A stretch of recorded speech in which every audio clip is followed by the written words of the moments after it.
So happy that, they're going to finish this season in Omaha. It just means a lot. The Hogs open up in the College World Series on Saturday, and we'll have a big preview coming up all week long on the Razorback Report. We'll return tomorrow with more of the Arkansas Blue Cross Razorback Report. Get international health insurance before you need it. Find short and long-term options at arkbluecross.com.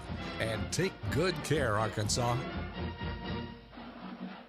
Welcome to Moe's. Hey guys, this is Brandon with Moe's Southwest Grill. We welcome you in for the freshest Tex-Mex you'll find outside of your own garden. Check us out on Moe Mondays, where we have bowls and burritos starting at $7.99. And remember, your kids always eat free with us on Sundays. Let Moe's cater your next event. Schedule online at moes.com. And while you're there, download our app for weekly specials. Stop by anytime, where you'll always get the freshest Tex-Mex, and you'll always hear us say, welcome to Moe's. They say you never get a second chance to make a first impression, and that's your home and your business. So if your business needs a touch-up, call CertaPro Painters and let them handle the job for you. They provide excellent workmanship, quality, and a worry-free process for both residential and commercial spaces, all at the right price. You've got to focus on your business. Let them focus on your painting. Schedule your free estimate today at CertaPro.com. Each CertaPro Painters business is independently owned and operated right here in our community. Get your estimate scheduled today at CertaPro.com. That's Certa with a C. When choosing a painting professional, the choice is simple. Choose happy. Choose CertaPro Painters. Weather from the Fletcher Weather Center with KARK's Pat Walker. It's going to be a partly cloudy Monday across central Arkansas with a slight chance of a shower. Otherwise, pretty warm, up to 87 degrees. Now, late this afternoon, we'll see the clouds clearing. It'll become mostly sunny. Tonight, mostly clear with a low around 63. And tomorrow, warm, mostly sunny at 88.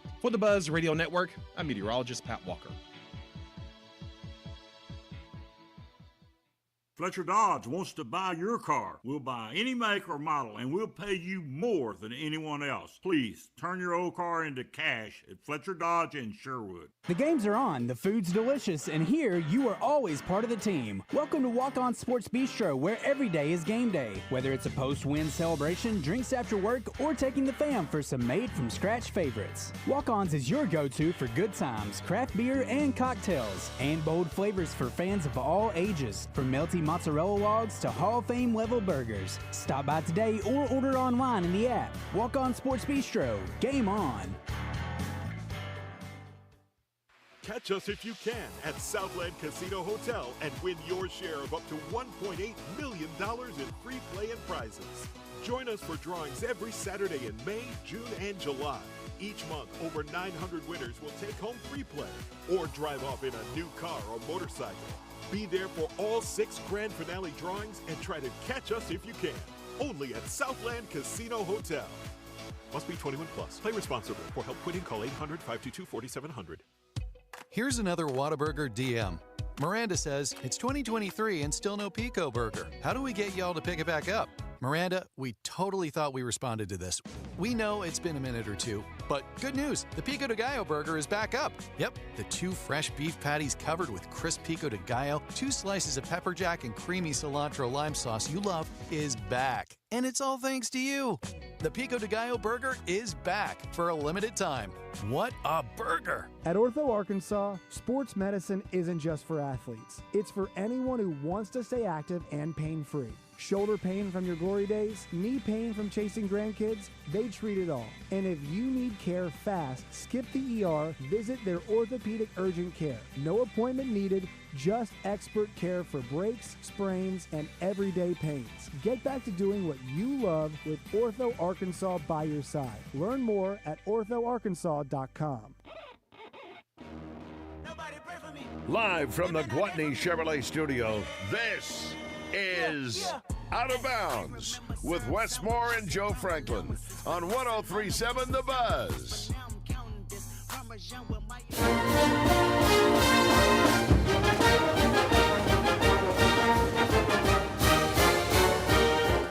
Set by Fouch. 2-2 pitch. He struck him out swinging. Omaha for the Razorbacks in 2025. Back where they belong. The Hogs vanquish the Volunteers. Do you believe? The Razorbacks are headed to the College World Series for the 12th time in program history, and folks, they did it in utter dominant fashion. 5-0 through the regionals and the supers. Make your plans for the College World Series. The Hogs are headed to Nebraska next weekend, and how sweet it is. Oh, it is sweet. What's up, everybody? Westmore and Joe Franklin with you, headed to Omaha. Make those plans. That's what I'm doing, Joe. Making plans, trying to figure out what we're going to do. We're going to Omaha. How are we going to get it done? When are we going to get there? Where are we going to stay? It's been one of those crazy days. But you know what? It's a hell of a lot better than coming on here today talking about what could have been, what should have been, and why Arkansas had another disappointing season. Yeah, it beats the alternative. Right. Getting it done in 2 games also. So they made it really easy there and not had to worry about a third game, which would have been played today, and only 1 game being played today. So all these teams, 7 out of 8, they handled their business and made their reservations. Well, the games Friday, the ones who started Friday, 3 of those games went to a third game. They finished up yesterday, but the teams that started on Saturday, Arkansas, LSU, UCLA, they've already moved on 2-0. And now you got Murray State, Duke, the last one to punch their ticket for Omaha. And it was a wild weekend in the College World Series tournament. Now, you got to start with Coastal Carolina. I did not see that one. I did not see them going to Auburn and sweeping 2-0 after they won the first one. I would have just banked on Auburn winning the second one and forcing a Game 3. But Coastal Carolina, the hottest team in the tournament right now, I think it's like 22 in a row they've won. It's something crazy like that. They swept their last 3 or 4 conference series, and they swept through their conference tournament, and then they went 3-0 last week, 2-0 this weekend, and Coastal Carolina is on a heck of a run right now. You got to consider them the favorite, I do at least, on the other side of the bracket the way they're playing right now. And they have a tradition-rich baseball program there. 2016, they won it all. So 9 years ago, they won the College World Series. Louisville, Oregon State, Arizona, Coastal Carolina on the other side of the bracket. You got UCLA and either Murray State or Duke, and then it's LSU, Arkansas. And the 2 best remaining teams, at least as far as the lowest seeded teams, 3 and 6, will face off Saturday in Omaha. And I'm guessing that'll be the second game, the night game, 6 o'clock game. It's 1-6 in Omaha, by the way. I looked it up today. 1 o'clock or 6 o'clock start for one side of the bracket. Then the next day, the other side of the bracket comes by, and they play 1-6. And then the next day, that first bracket will play on, let's see, that would be Sunday. The 2 losers play. The 2 winners play. Once again, 1 and 6. And then and all the games are on ESPN except for one, and it was on ESPN2. It's something weird. I don't know what's on ESPN that day, but they have it on ESPN2. So from now on, it's a 1 or 6 o'clock start, and it's on ESPN or ESPN2 for that one game. But I was just thoroughly impressed with the way Arkansas took care of business. Saturday's game was a nail-biter. Arkansas had opportunity after opportunity after opportunity early in the game and just could not blow it open. They had a bases-loaded opportunity and hit into a double play. I think it was Helfrich, and then later in the game it was Kojal. 2 of their hotter hitters came up with the chance to blow open the game and hit into double plays, and Arkansas just couldn't ever expand that lead. But once again, pitching gets it done. Zach Root was awesome in game 1, 7 innings pitched, had 1 mistake, and he gave up a home run. And I will say it was a wind-aided home run. I don't think that's a home run on a normal day, but, last week we were talking about the wind blowing out to left field, and it came into play several times. And it helped the Razorbacks more than it helped Tennessee. So I don't want to, don't mistake what I'm saying. Arkansas took advantage of the wind blowing out. They got one right back. Right back. Tennessee hit theirs. Ryder Helfrich, right down the line, hit it off the end of the bat. And they didn't think it was going out, and just the wind carried it out, hit it to the right part of the park, kind of like yesterday with Logan Maxwell. It goes the other way with it, gets that slice spin on it, and it rides the wind and just barely gets out of the park. And if it's a normal day with the normal wind direction, probably doesn't get out of the ballpark. But you know what? As the South Carolina pitcher said, that's baseball. And sometimes that happens to you. And Arkansas was fortunate that they had the ball hit at the right place at the right time. And They escaped game one. I thought Gackle was outstanding too. He gave up one hit, and it was a solo home run in the ninth inning. But Arkansas wins that first game 4-3. And then yesterday, man, I think it all changed. We're going to always look back at the Logan Maxwell Grand Slam. That'll be the play that people remember from that game. But Charles Davalon, to get it started with that 2-run home run, he just turned on one of the it was a Liam Doyle fastball on a 2-0 count, and he just jerked it out of the park. He was sitting dead red and just hammered that off the coach's office. In fact, here he is talking about it. I think he went slaughter, then like another ball, and then mount visit, I'm pretty sure. So I knew I was going to get a heater. I mean, 2-0, that was upper nines. I mean, I knew I kind of sold out to it, to be honest. So if you would threw anything else, probably would have looked kind of foolish, but I got a heater, so. He got a heater, and he took it the other way just as faster. It was a upper 90 fastball, and it left the bat over 100 miles per hour, and it was one of those no-doubters. As soon as he hit it, you knew it was gone. And that just – it seemed to relax everybody. It relaxed the crowd. The tension inside Baum-Walker, you could feel it. You could hear it, just how nervous the fans were. And that just seemed to kind of lift the lid. And then, honestly, another big play, the following half inning when Tennessee's batting, bases loaded, nobody out, and their stud, Andrew Fisher, up at the plate. And I was like, this isn't good. I mean, Tennessee gets a single to start the inning. And, Gage Wood didn't have his stuff yesterday.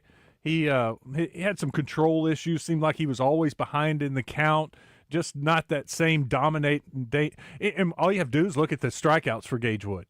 None. And he had, what was it, the week before, 13 last Saturday in the regional, or last Sunday? Yeah, it wasn't the same Gage Wood, and that's one of the reasons why he only threw, 3 1/3 yesterday. I was a little nervous. That was a big moment when he got the 4-6-3 double play. Tennessee only got 1 run in that inning after getting 3 straight singles. That was a huge moment. And then the next half inning is when Maxwell and the Razorbacks explode for 5 runs. So that little sequence right there pretty much decided the game. And you think about it, Tennessee, bases loaded, nobody out, they get 1 run. Arkansas, bases loaded, 2 outs, and they get 5. They had the wild pitch. Yeah, they had the wild pitch and then the grand slam after Vahivo Loy was hit by a pitch on a 1-2 count, by the way. I mean, Tennessee had their chances, and they just didn't make the play here or there. You think about it, they bring in a pitcher that's a sinker ball. He's throwing a lot of breaking stuff. Vahiva's been struggling with that. It's a 1-2 count. And I'm like, dude, you don't have to throw another strike to him. The way he's expanding the strike zone, just keep throwing him breaking balls. I bet he gets himself out. Next pitch hits him in the hip. And he bases loaded again. Logan Maxwell home run. Grand slam. Basically game over. Oh, yeah. The inning alone, that 4th inning, won the game for them. If you look at the result and how it played out, they scored 5 runs in that inning, and they would have won if they only got scoring in that inning. Yeah, I felt pretty confident because of Arkansas's bullpen, but I knew with Tennessee and the way they hit, they had a chance. They still had a chance even though they were down 6 runs. But the Arkansas bullpen came in and was awesome once again. Cole Gibbler was great. Jimenez came in and, he got the job done. He got a leadoff walk, and then he got a cramp in his when Coach was asked about it last night, he said it was just a cramp, and he's fine, by the way. And I was thinking a forearm cramp.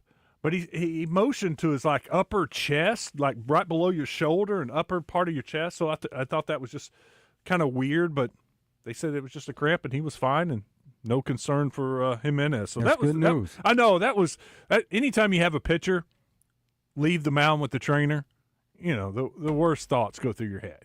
And this is a guy who has already had Tommy John, had come out, rehabbed for a year to get over it. And you're like, oh man, that would just be brutally tough for that young man, but luckily he's fine. Parker Cole came in. He was the same Parker Cole as always, and Christian Fouch gave up a 2-run home run in the 9th inning, but by then it was all over, and they were just counting outs, and the fans were on their feet, ready to celebrate. What a celebration last night.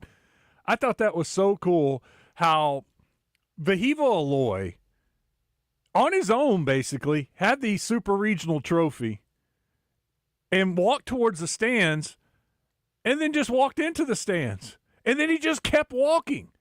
And no doubt he's the leader of the team, because what happened? The rest of the team just followed him. It wasn't some organized plan to go celebrate with the fans.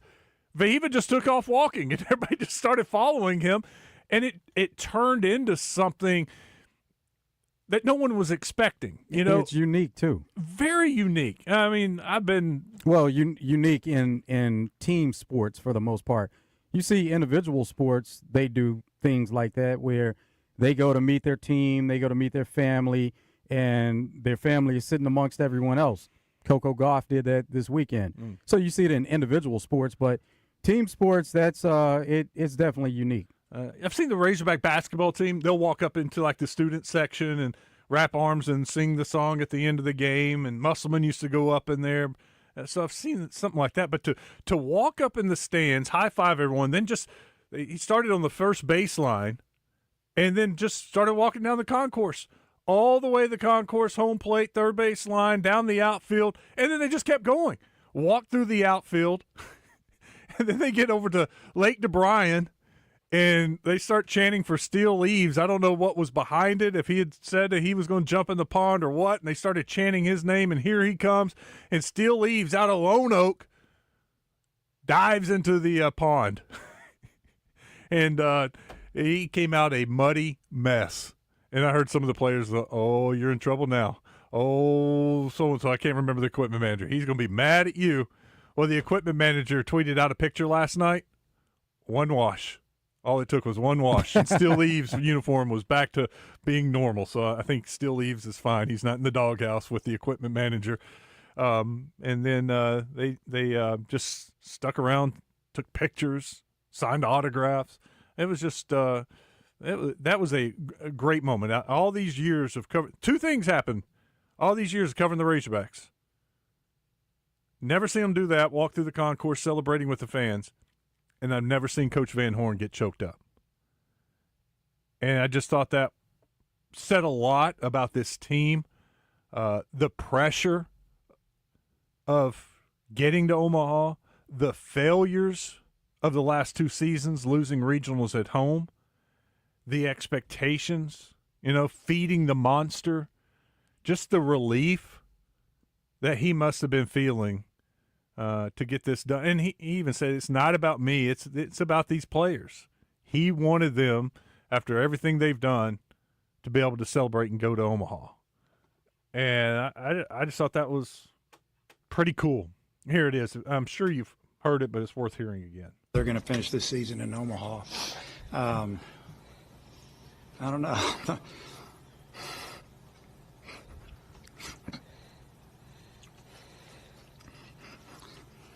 It just means a lot. You could hear, if you could, the patting. It was Cam Kojal sitting next to him, patting him on the back. Or no, that was Davalon. I think it was sitting next to him, kind of patting him on the back, like, I got you.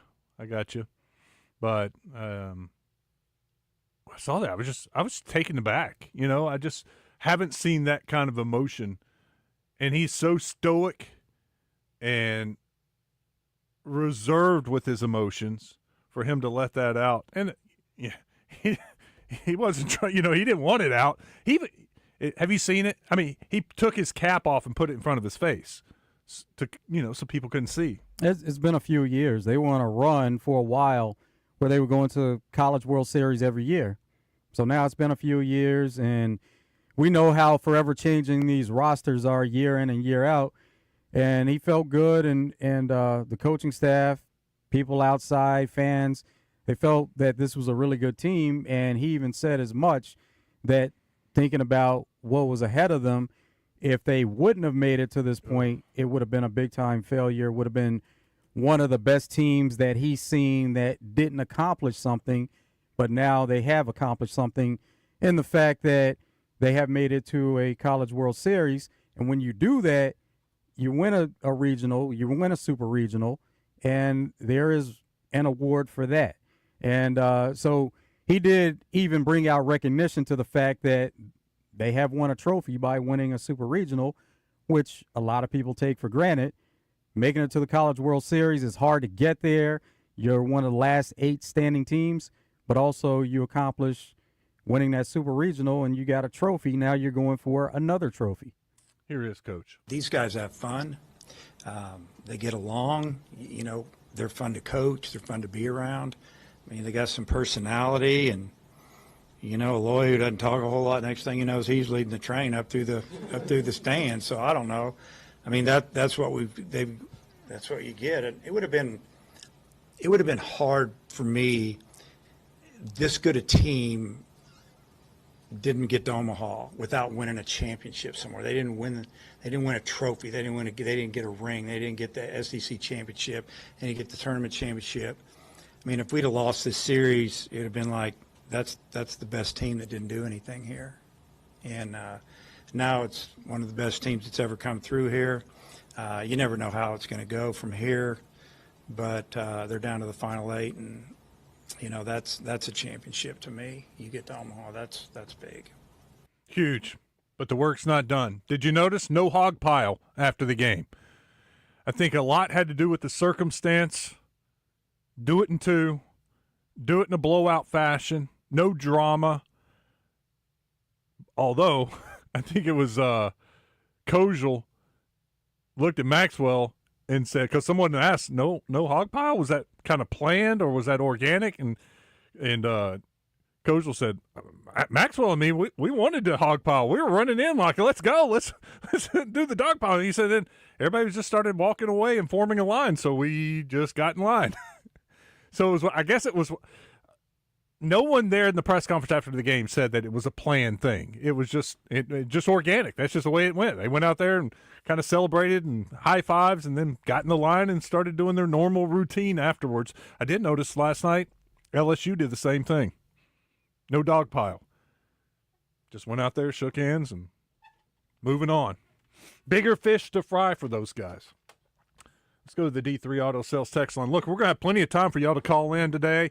I want to hear from you, your thoughts on the Super Regional, the College World Series, facing LSU.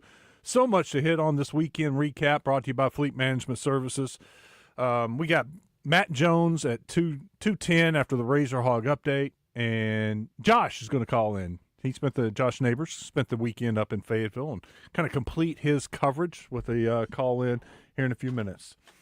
Peyton and Cersei says they walked through the hog pen and celebrated with all the fans as we were all pumped up. Yeah, Peyton, that was so cool. I'm glad that they didn't stop there at the kind of by the foundation building at the end of the left field line. They just kept on going through the outfield, took pictures, and just kept walking on around to the pond. Jimmy and Roland says, don't take Stan's call today. I haven't taken Stan's call since they started the postseason. Last time he called, I said I was done. It's the same old, and I really don't want to hear the same old again from Stan. So he has called twice, Joe, 3 times, and we've just left him on hold 2 or 3 times. But no. Now it's kind of, I don't want to jinx it. And we may have a little something here. We may give us credit for them winning a national championship by putting Stan on mute until they win the championship. So don't worry, Jimmy. Not going to happen on this show. Wes, why is it understandable why folks may not like it? Why it's understandable. Oh, why it's understandable why folks may not like it. Congrats to Jolie Mitchell from Rosebud.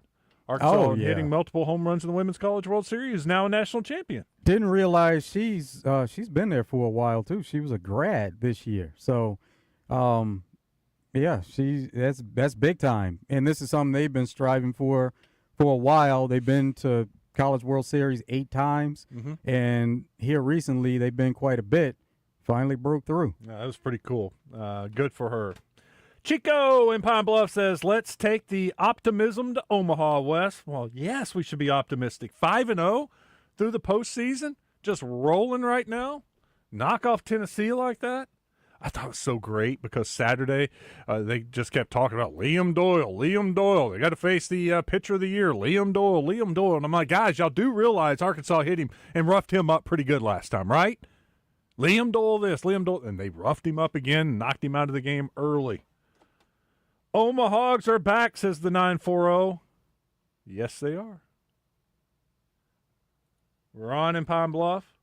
Mr. Out of Bounds, have a blessed day. We will. Thank you, Ron, for listening, and thanks for chiming in.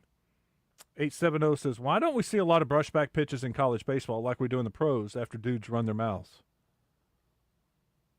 That's a good question. I don't know. You got me kind of stumped on that one. I guess the fear of being ejected and costing your team, I don't know. There was a lot, Tennessee talks a lot of trash. We know that, and they're obnoxious, and it's hard to watch. And Arkansas responded a couple of times. I mean, Zach Root lost his mind briefly after a double play ball in the first game. You saw Fouch after the game yesterday yelling at Tennessee into the dugout, telling them to go home. That's, you know what? I don't know, the Tennessee fans didn't like it, but you can't take the heat, get out of the kitchen. It's that kind of thing. To me, it was just responding to their antics. I guess you could say be a better man and just ignore it. But sometimes in competition, it's kind of tough to let it go. Let's go to Savage. What's up, Savage? What's up, Wes? Good weekend, but I was listening to the announcers. They kept talking about Liam Doyle. He changed his mechanics. He was going much slower. Mm-hmm. That's the biggest game that you got, and you change your mechanics going into this ball game. I don't understand that from a Tennessee perspective, but do you think going after the Supers, they should reseed all these teams or keep it the way it is right now? I think just keep it the way it is. I mean, it sucks that Arkansas is going to play, but you know what? You're going to have to play LSU at some point, even if they were at the top half of the bracket or if it was the finals. That's how good I think LSU is. So, well, you know what? Beat them in the first game, send them into the losers bracket. Then they have to fight their way out of the losers bracket, use up all their pitching, and beat them again. So if you're going to beat one of the best, you got to beat them at some point, so might as well beat them in game one. I want to see Oregon State in the final and beat them. You know, a good one. Redemption. Okay. Joey's in Searcy. What's up, Joey? Hey, guys. Appreciate it. Got a ticket question. Not sure why StubHub and Ticketmaster throws them out there now for sale. Shows at 1 o'clock, 6 o'clock on Saturday. Mm-hmm. If the guy's buying tickets right now and wants to get a jump on it, what do I? Everything's telling me 6 o'clock, but I don't want to buy that wrong time slot. Yeah, everything tells me the same thing, Joey. I mean, how can you not put LSU Arkansas in prime time? You know, it just wouldn't make any sense to me. To me, the two lowest seeds, the two favorites to win it all, you got two pitchers, that are going to be possible first-round picks, meeting up Saturday. I would be absolutely shocked if it's a 1 o'clock start. I would too. I just want to jump ahead and get a decent seat, but and not sure why LSU would, why we wouldn't see Ianson first. Not sure what the thought process is there, but I hope we knock them around, whoever it is. I think they'll keep it as it is. Cade Anderson's first. He pitched Saturday, Ianson Sunday. So why bring Ianson back on the 1 day short rest? And you know what? He struggled a little bit last night towards the end. Looked like he got a little fatigued. Now it was hot in Baton Rouge, but he did not look as sharp as long as he's been. So I don't think they want to move him up pitch him on 6 days rest instead of full 7. Gotcha. Definitely looking for like Savage. I definitely want to see some Oregon State redemption for sure. All right, let's appreciate having me on, guys. Yeah, Joey, thanks. Well, let's do that. Let's root for Oregon State. Let's get them to the finals. And by the way, Savage, my take on Liam Doyle, I thought he was deliberately slow, trying to calm himself down. I felt like it was, it's a super regional. It's the biggest game, and it was warm there in Fayetteville. It was probably the hottest game Tennessee's played in. I think he was just trying to, by slowing down, calm himself down so that he wasn't all jacked up and, wild and, leaving balls out over the plate. That was my take. That's when they kept harping on it, how he was slowing stuff down and walking around. I thought he was trying to get control of his emotions. Could be totally wrong. That was just my take, my explanation. We got to take a break. We got Josh Neighbors ready to join us. He was up in Fayetteville for the Super Regional all weekend. We'll check in with him when we come back. We're just getting started. It's going to be a fun day, 2.5 hours more to go. We'll take more of your phone calls. We'll hear more from the team. Arkansas is going to Omaha. That's a heck of a day.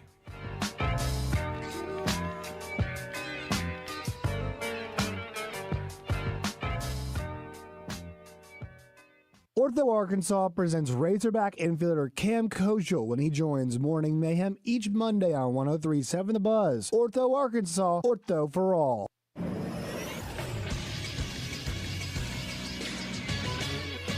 This is Sports Center. The Arkansas Razorback baseball team is heading back to Omaha for the first time since 2022 after beating Tennessee in 2 games in the Super Regional this weekend. Arkansas won 4-3 on Saturday and then 11-4 on Sunday. After the game, Coach Dave Van Horn talked about what it meant to make it back. So happy for, everybody involved with the program, especially, more than anything, the players, because they're the ones that do all the work. They're the ones that win the games. So happy that, they're going to finish this season in Omaha. I don't know. Just means a lot. Arkansas will face LSU in Omaha this weekend. They're the 2 highest-seeded remaining teams left in the field. I'm Christian Weaver with the Buzz Radio Network.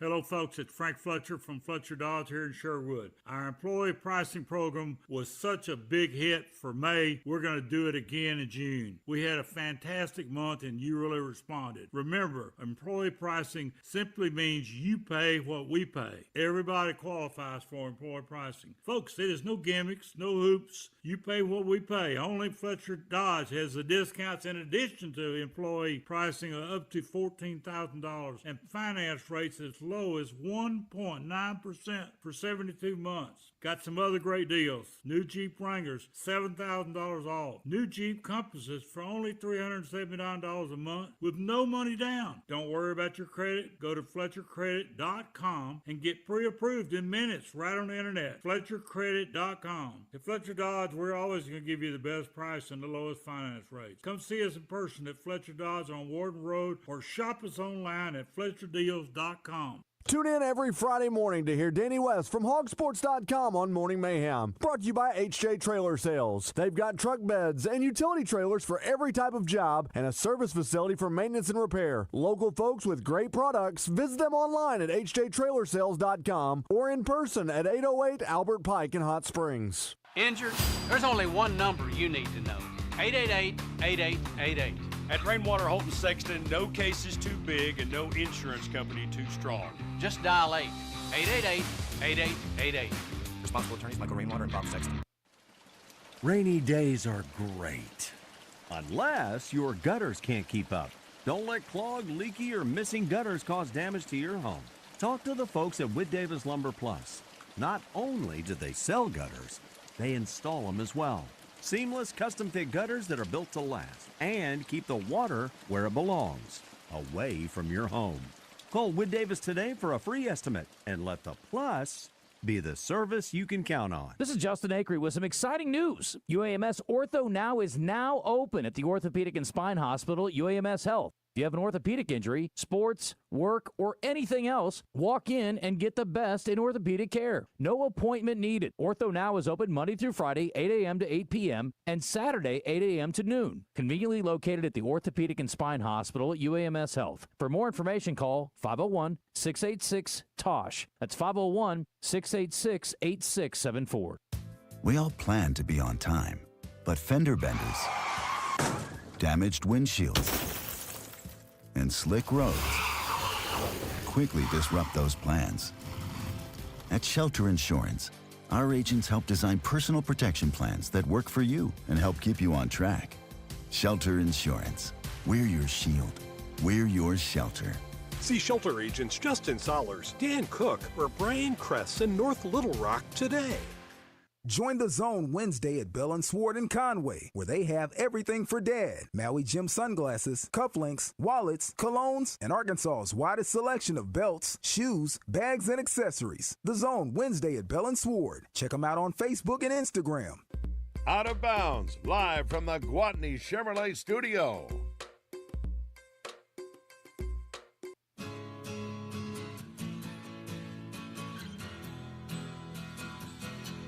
Coverage of the NCAA Super Regionals is brought to you by Whataburger and Edwards Food Giant. Welcome back. We're going to bring in Josh Neighbors. He spent the weekend up at the Super Regional. What's up, Josh? How are you? Hello, Wes and Joe. How are you guys? Awesome. Good. Where are you? I am. I just got through Conway. Okay. So we're almost back. It's the home stretch for you. Yep. All right. What'd you think of the celebration last night? How cool was that? Well, Wes, a little frustrating because we all went down to the field because that's where the celebration normally happens. Because we were all sitting in the stands, a lot of media were, and we flipped places with the players. They went up, we went down. So we traded spots. I've said this a few times, but Bahiva Aloy led the charge, which, it's funny. It's cool to see a guy who's kind of that quiet dude become this, this leader. Cam Kojal, who I think is he is the free spirit, the fun-loving guy on the team. Yeah. So I'll follow 9 anywhere. He goes up to the crowd, and the rest everybody else just followed suit. Yeah. So they went up just past the first base dugout, and then they made the loop all the way around and came back in around the pond and scoreboard and made their way back onto the field next to the bullpen. So this was nearly a 360 celebration from the Hogs. And, it's funny. I'm not sure if you all heard on the last show, but DJ and Acree got into an argument about whether the celebration was warranted or not. And DJ said, more eyes on the prize, bigger things ahead. And Acree said, no, this last game of the stadium, enjoy it. And I'm more towards that because in the end, guys, one team wins every year and a bunch of teams are left feeling like they could. If you don't enjoy the steps along the way when you accomplish things, what's the point anyway? There's still a lot to enjoy. Yes, ultimate goal is still there, but you can walk and chew gum, I feel like. You can enjoy this moment. You can lock in today, lock in tomorrow, and get ready for your, what you got coming the rest of the week. So I love the celebration. It was great to see these guys because they deserve to celebrate their accomplishment, especially 5-0 in the postseason. Josh, it was unique, and it may have taken a while because of everything they did. Did you have any thought in the beginning about maybe following them into the stands, or was it just, you're going to wait for them to bask in the moment, come back down, and then get it? We're going single file, so you don't want to jump in somewhere single file where you're breaking the team up at all. You know what I mean? Because this is their moment. So I don't want to be the media guy where it's hey, you got Iredale and Davalon, and you're between them both. You know what I mean? Yeah.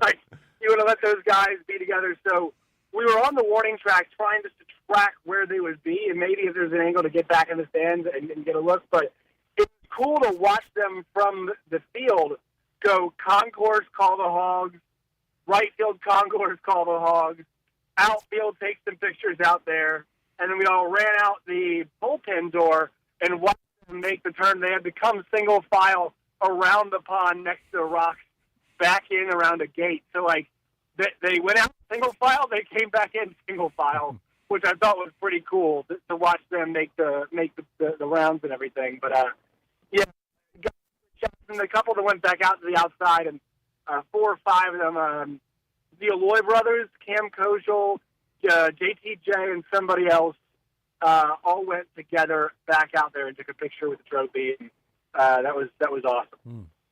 Got Josh Neighbors with us on his way back from Fayetteville. Josh, with this team, so much is talked about with the hitting and the lineup and how deep they are, but I thought the pitching this weekend to hold Tennessee, to 2 hits on the first game, and yesterday just 4 runs. I thought the pitching was outstanding this weekend, and really for the entire postseason. It's been fantastic, and you can even go back to the SEC tournament. They held Ole Miss to 5 runs, and they got them all in the first inning because Arkansas failed to turn 2 double plays. If they do just routine, then the pitching has been outstanding in the postseason. Well, you mentioned the defense. Defense has been outstanding too in the postseason now. So the pitching and the defense have been working in concert. And I made this point on Twitter because I keep crunching a lot of these pitching numbers. They've got the bats to win games. They can go. They can play that Oregon State, Florida State, rock'em sock'em robots game if they want to. But you know what's better than that? You pitch and play good defense, and guess what? The bats, if they just have an average offensive game, they're going to win most of their games. But they scored, I think it was 6 against North Dakota State, whatever it was. They scored, they put up, 10-plus runs against Creighton. They put up another 8 against Creighton. They got 4 today, and then also they got 11. But, no matter what the offensive number has been, the pitching number has been fantastic. And they've done a great job. And their starts have been strong. Their defense has been great behind it. And pitching, the best winning them a championship, the pitching is winning them a championship right now. If you view the tournament as a championship performance, the pitching is winning them the championship right now. The hitting has been good too, but the pitching has been great. Although they did have the big inning yesterday, 4th inning, where they scored 5 runs, the scoring has been spread out enough also where you're seeing some production throughout the entire game, and it's not just that one big inning. Yeah, I was making this point on a morning show today. They will follow up bat at bat with a really good at bat. It's hard to get through this lineup when you've got guys that are making adjustments. If they have a bat at bat, so they come back and have a really good at bat. And you got Cam Koschel, who is scorching hot right now. I mean, getting past him is tough. You got Davalon doing what he's done this weekend, and then Maxwell obviously as well. And Aloy is dangerous. They're running the bases really well. I mean, they make it really hard on you to get through this entire lineup because everybody can do a job. Everybody can hit. And if you're hitting like that 1 through 9, you're accomplishing things 1 through 9. You're running the bases well 1 through 9. It's even if you're getting to them the pitching, I mean, you have to deal with their offense at some point. They just apply pressure now. They have runners in scoring position and runners on all the time. They're better yesterday, but they're putting so much constant pressure on you that the dam does eventually break. It feels like for teams working against them. And I'm not sure if you all have touched on it yet, but I thought Tony Vitello, for as good of a coach as he is, his bullpen matchup thing did not work either day. The swing moment in both games, well, kind of not the decisive one, but the moment that kind of pushed it across the line, I guess you could say, were the matchups he selected, and it didn't work out because Arkansas made them pay for bad pitches. Part of it, he a couple of times he went left on left, and Arkansas's left-handed hitters hit left-handed pitchers really well. That's just one of the things one things they do well. And so I thought that backfired. And then walking, and I get it because Davalon was red hot, and Aloy's been struggling. I mean, he really has. He had the what could have maybe been a home run taken away in Game 1. That could have been the decisive blow.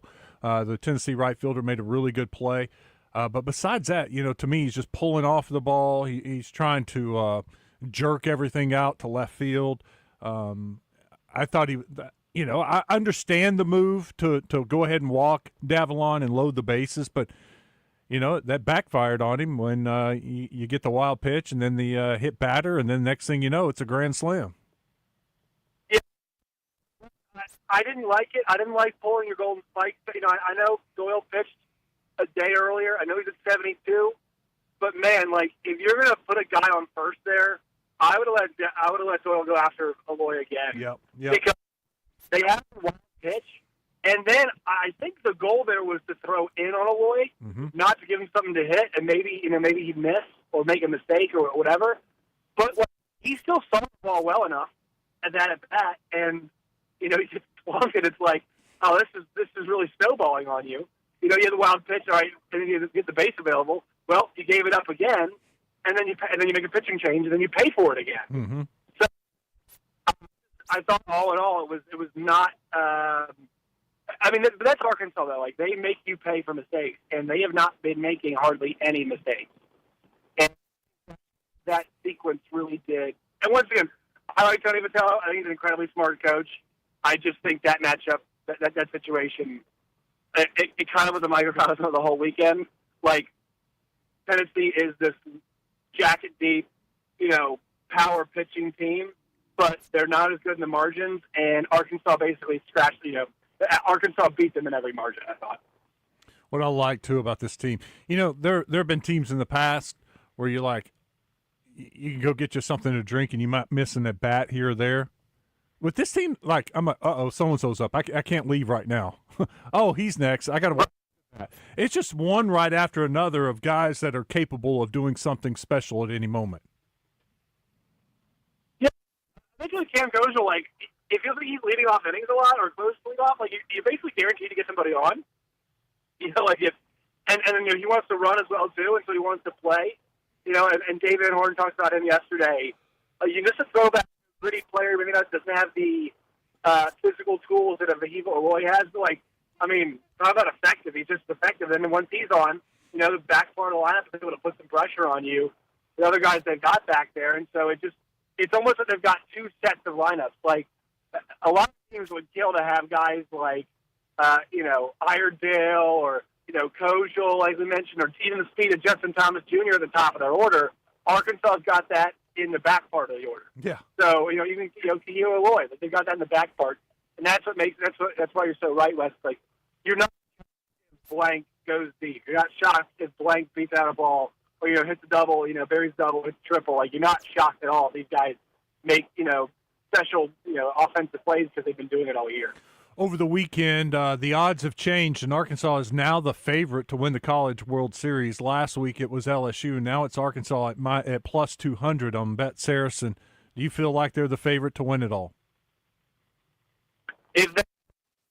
I don't know how they get beat because the only close, quote unquote, close game they played was against Tennessee in the second time, or the first one, excuse me, and that game really was not competitive, like that competitive, because Tennessee had 2 hits, and that's the nature of their hits. But their offense was not; they were not putting pressure on the way Arkansas's offense was pressuring. And you mentioned the studs that LSU has pitching, but these two pitchers Arkansas saw this weekend were the two best guys Tennessee has ever freaking good. And guess what? Arkansas puts up a combined, however many runs against Tennessee staff as a whole. But, even on a good outing, their 4 runs was still enough. So I feel like because of how well he pitched, because of how good their offense is, and because they're not making any mistakes, you watch Cam Kojal get that break when he stole home in the first game. That's him locked in. Other teams are not locked in the way Arkansas is right now. And I think that line's correct. Josh, thanks, man. Great job this weekend. Be safe coming home. Shout out Edwards Food Giant and shout out Holiday Inn in Fayetteville. Awesome. Thank you for their support of postseason baseball coverage. Josh Neighbors, our coverage of the Super Regional. We'll take a break. We can take some calls when we come back. Stick around. It's Out of Bounds.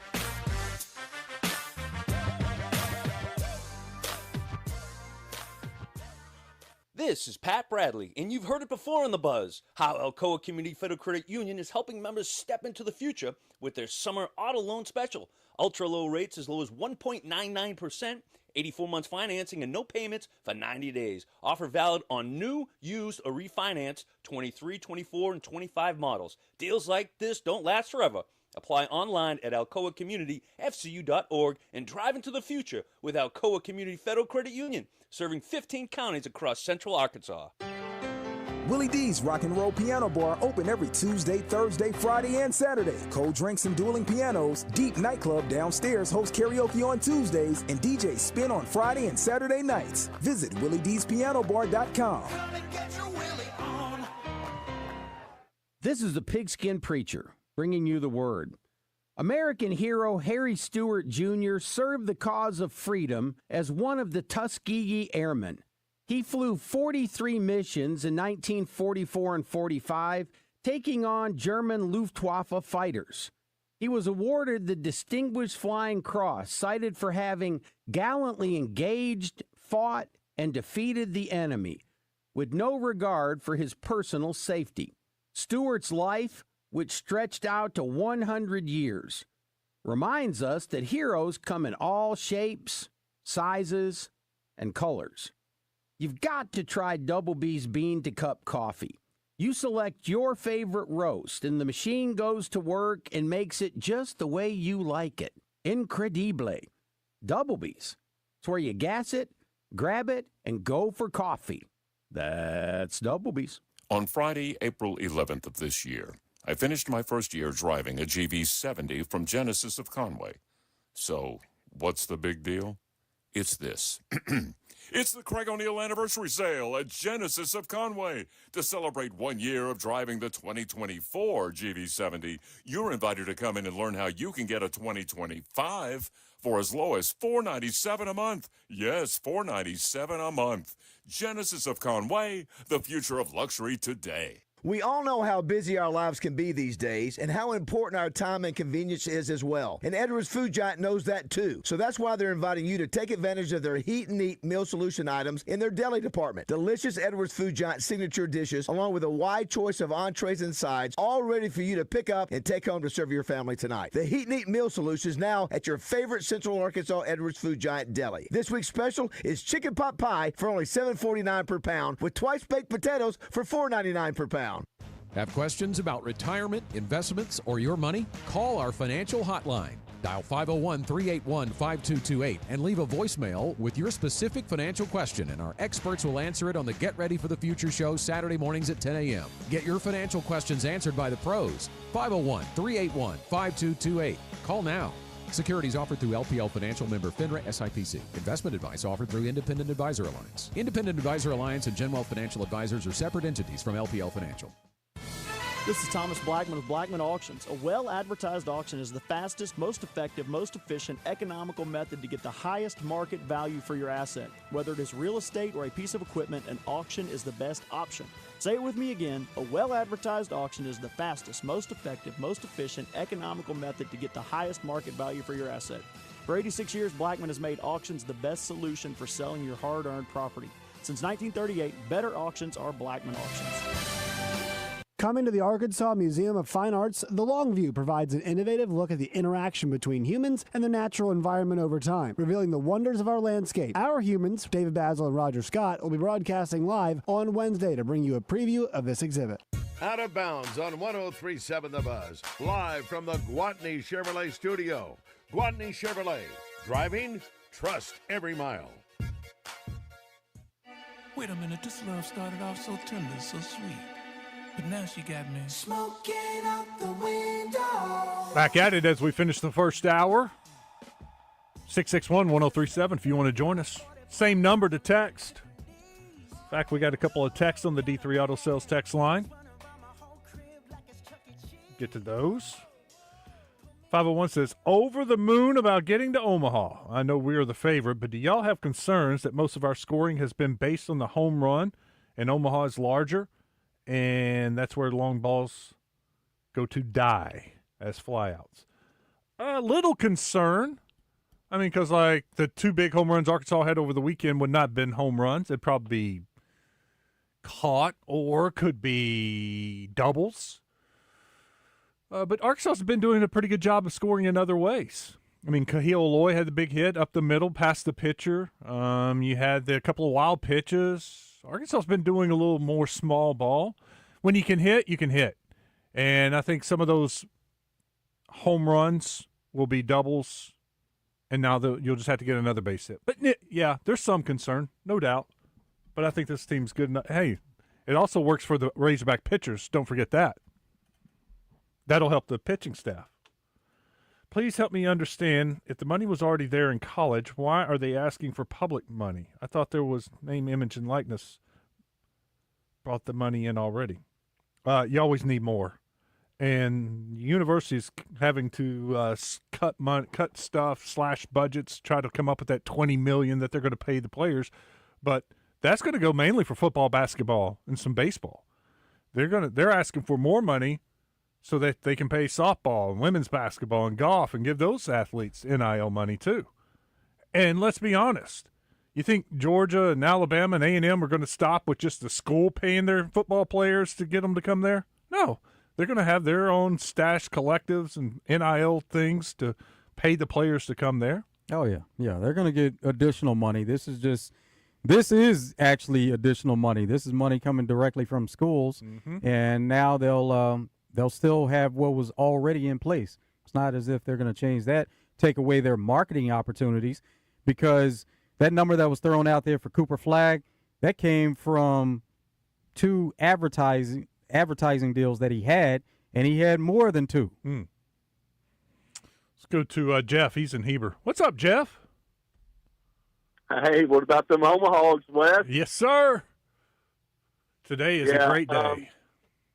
Man, it just got a wonderful feeling about this team. I've never seen chemistry like this team has. And just think they're getting hot at the right time, and I'm feeling really good about them. Well, how about y'all? I feel good, Jeff. 5-0, and just need 5 more. Yeah. You're halfway home. They're looking good.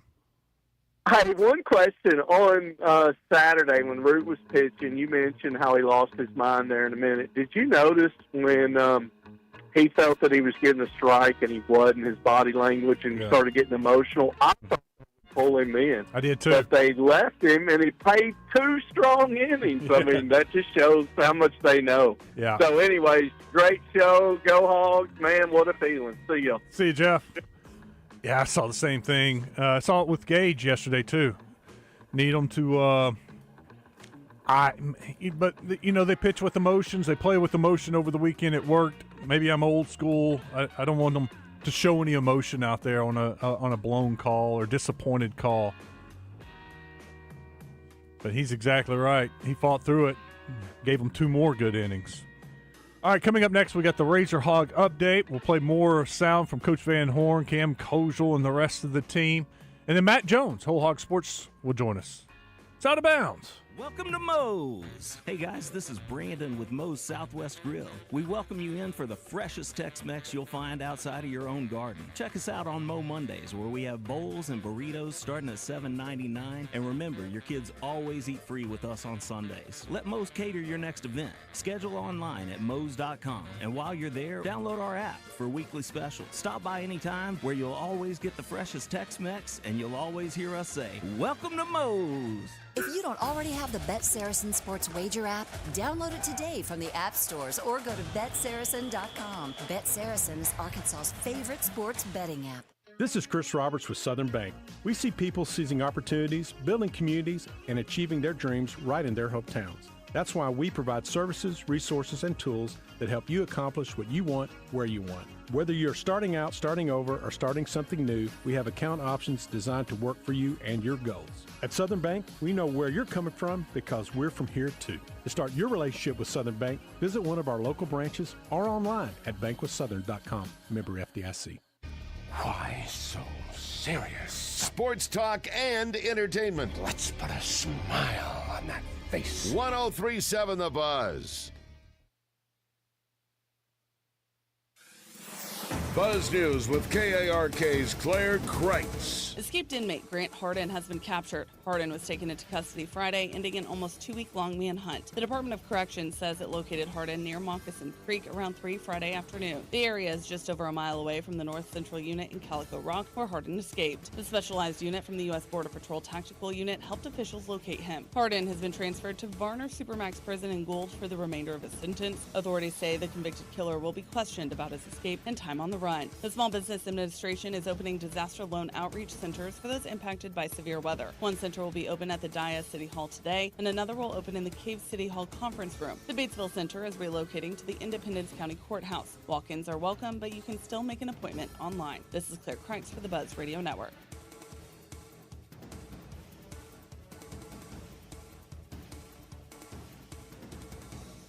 Listen for Champs and Chumps on Fridays during The Zone. Brought to you by Washita Bar and Grill on Central Avenue in Hot Springs and BKC Home Builders, building premier homes in Hot Springs. Weather from the Fletcher Weather Center with KARK's Pat Walker. We have a slight chance of a shower today, otherwise partly cloudy and warm up to 87 degrees. Tonight, humidity begins to drop. We'll be mostly clear, drop off to 63, and really warm for Tuesday, mostly sunny and high of 88. For the Buzz Radio Network, I'm meteorologist Pat Walker.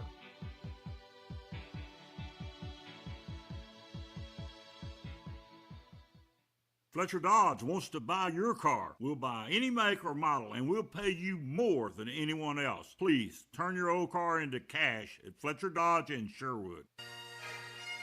This is Trey Schapp. Tune in each Friday morning at 5:30 right here on The Buzz as I bring you From the Shortgrass, presented by UAMS Health, Orthopedics, and Sports Medicine. If you like to hear interesting stories about the game of golf, this is for you.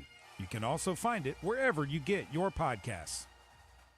March is gone. The brackets are done. Feels like we need some excitement. Are you kidding? Do you realize how much is going on? Basketball, hockey, baseball, golf. It's like 8 seasons in one. It's the season of action. And we can bet on all those with the Oaklawn Sports app. That's the spirit. Now let's go lock in some bets. Receive a 10% profit boost on qualifying 3-leg parlays. Bet all summer long. Oaklawn Sports, Arkansas's best sports betting app. Gambling problem? Call 1-800-GAMBLER. Here's another Whataburger DM. Miranda says, it's 2023 and still no Pico Burger. How do we get y'all to pick it back up? Miranda, we totally thought we responded to this. We know it's been a minute or two, but good news, the Pico de Gallo burger is back up. Yep, the 2 fresh beef patties covered with crisp Pico de Gallo, 2 slices of pepper jack, and creamy cilantro lime sauce you love is back. And it's all thanks to you. The Pico de Gallo burger is back for a limited time. What a burger! Are you dreaming of excitement and adventure? Hubbard Power Sports Can-Am and Sea-Doo of Russellville is the place to be. From the cost-effective and customizable Sea-Doo Switch pontoon boat to a one-of-a-kind Can-Am Spider, Hubbard Power Sports has what you're looking for. Looking for a Sea-Doo personal watercraft? Don't worry, we've got you covered there too. From a Can-Am Defender farm rig to the all-new 240-horsepower Can-Am Maverick R, we've got it all. With a large selection of Can-Am four-wheelers and side-by-side models in stock now. Stop by and see us in Russellville. Visit us at hubbardpowersports.com. At Shelter Insurance, we believe insurance should adjust to fit your needs. That's why we work with you to design an auto, home, and life insurance plan that's particular to you. Insurance that fits just right. And Shelter is known for our award-winning customer service, satisfied customers, and a plan for you. Ready to check us out? Shelter Insurance. We're your shield. We're your shelter. See Shelter agents Jay Vandover, Steve Ferguson, or Alex Blake in Little Rock today. An ESPN Radio Extra Point with Matt Jones and Myron Metcalf. Why would Milwaukee make that trade? Because they have no power anymore in this era when the NBA. If if your superstar says I'm out, you have to trade him. But you don't have to trade him to New York. He could trade him to San Antonio or Houston. No, I mean, first of all, the Knicks don't have anything to give him. They've got Karl Towns, who I love Karl, but you don't want to build your whole franchise around Karl. He needs to be your number 2 guy. Yeah. They're not going to have high picks if they get Giannis. What can they give him that Milwaukee would want? Whereas San Antonio and Houston have multiple first-round picks. Yeah. Houston's got a ton of young guys they could give him. San Antonio could give them a couple players, and they've got a ton of first-round picks. Why would they want to do that with New York? You can't do that to Giannis. Giannis won a championship in Milwaukee, my hometown. If he says, I want to go to New York, that's better for me and my career, you send him to New York. It's time. Time for the pro to get everything for the job delivered. Large orders of lumber, doors, windows, paint, plumbing, anything the job needs, all from one partner. Get it today with same-day delivery. Get it tomorrow with next-day delivery on 50,000 plus products. Or get it on your timeline with scheduled delivery on everything from framing to flooring. It's time to get your whole job, all your jobs delivered. Ask about all our new delivery options at the Pro Desk. The Home Depot Pro, it's about time. Teams are battling for the championship, and there's no better place to get in on the intensity than ESPN Bet. Go from tracking the latest game-changing moments to placing bets in just a few taps. Right now, new customers can get $100 in bonus bets when you make your first $10 wager. Download the ESPN Bet Sportsbook app and sign up with the promo code JOEQ, that's JOEQ, to get started today. Must be 21 plus. Gambling problem? Call 1-800-GAMBLER. Terms and conditions apply. See app for details. Offer not available. Live from the Gwatney Chevrolet Studios, this is Out of Bounds with Joe Franklin and Wes Moore on 103.7 The Buzz.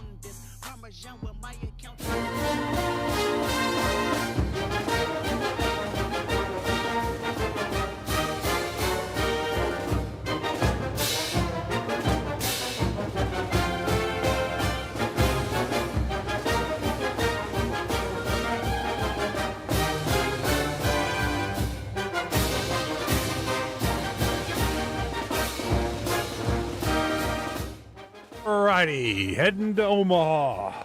Let's hear some of the clips from yesterday. We haven't done that yet. Start with the big home run that got Arkansas going. Charles Davalon. Davalon back into the plate. No outs. Thomas at first. He's ahead in the count 2-0. Lefty is set and the pitch. Swing and a drive. Right field. A rocket headed to the Hunt Center. Out of here. Davalon was sitting dead red and crushes his 14th. There was no doubt about that one. There was no drama in Phil's call. As soon as he hit it, everybody in the stadium knew that one was gone. Now, there was some drama with Maxwell's grand slam. The 1-2 to Maxwell. Hit in the air, left field, gonna carry. Going back is Bargo. Bargo's at the wall, he leaps out of here. A grand slam by Logan Maxwell. They had the turkey on the table. They've taken the biggest bite they can have. Maxwell with his 13th of the year, the 8th grand slam for the Home Run Hogs. 7-1. They brought in a guy that threw pretty good, had some good off-speed pitches, and I was just trying to push it down. I kind of swung through the first 2 fastballs, and he went off-speed with 0-2, and I was like, he's going to go back heater, and I got enough of it. I didn't think I got it all, but playing here with the wind blowing like it was today and the heater that he has, it kind of snuck out, and I was just super excited to put those 4 runs on for my team. I know the park pretty good. The wind's out of the southwest the way it was. It was out of the west, and it was southwest. And it's only, 7-8 miles an hour, not even that. But when he first hit it, I thought it was going. Then about halfway, I didn't think it was going to go. And then I just have to watch their outfielder. And I thought he's going to catch it right at the fence. And when it got out, it was, we were all of a sudden, instead of a couple 3-run lead, all of a sudden we got a 7-run lead. And, obviously it was huge. And then it became a game of matching up, and if our bullpen can do a better job than their bullpen, we'll win the game. And it was big. But when it left the bat, I thought it was, just because I know the left-handed slice with that breeze will go a little farther than normal. Man, when I'm watching it, he's going the opposite field, and I've seen plenty of balls sneak over that same exact type hit, and then in your mind you're like, the wind's blowing out, that's got a chance. But I'm watching the outfielder, and the way he went to the fence, I was like, oh, he's going to catch it right at the wall. And then all of a sudden he went to jump, and I was like, and I'm having visions, everything you're playing, everything in your mind so quickly, even though it happened, it seems like in slow motion. That just the day before, the Tennessee right fielder robbed a home run, possibly from Vahiva Loy, and I'm thinking the same thing again.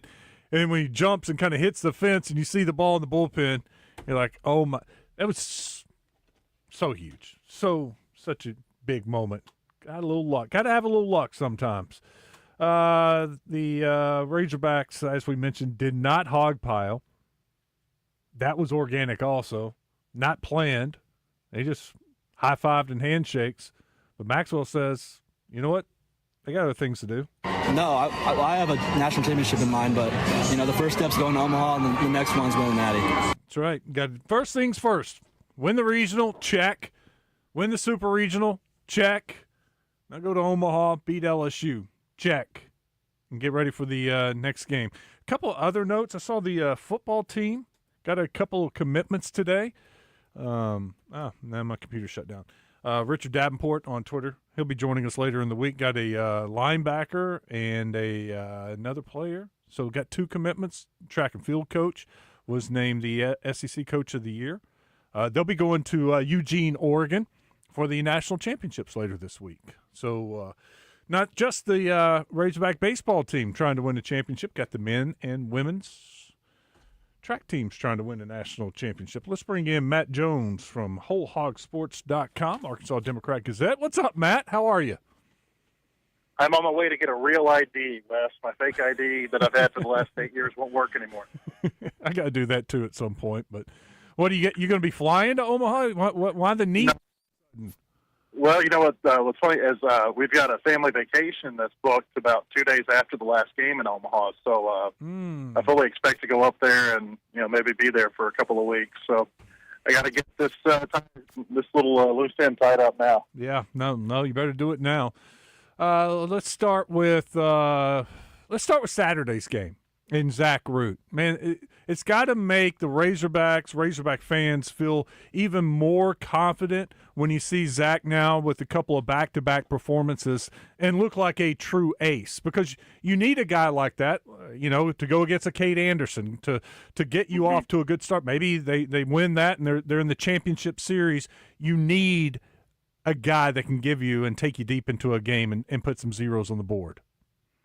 You know what I've noticed about Zach all year is that it seems like when they've got their biggest games, not every time. I mean, he struggled against Tennessee the first time, but way more often than not, when they play the best teams, be it Vanderbilt, Texas, LSU, Creighton, obviously Tennessee now in the Super, that's when he's been at his best. And the other thing I've noticed from him is that typically he'll have a really good outing, and he'll back that out. He'll back that up with another real good outing. We haven't seen 3 in a row from him yet, and so I think that's something to watch when they play LSU on Saturday up in Omaha. Is can he give them a third consecutive strong outing? Because we just haven't seen that yet. But I thought it was a great performance. I thought Tennessee all year was the best lineup Arkansas saw this season. And he really shut him down. It was really something to watch. And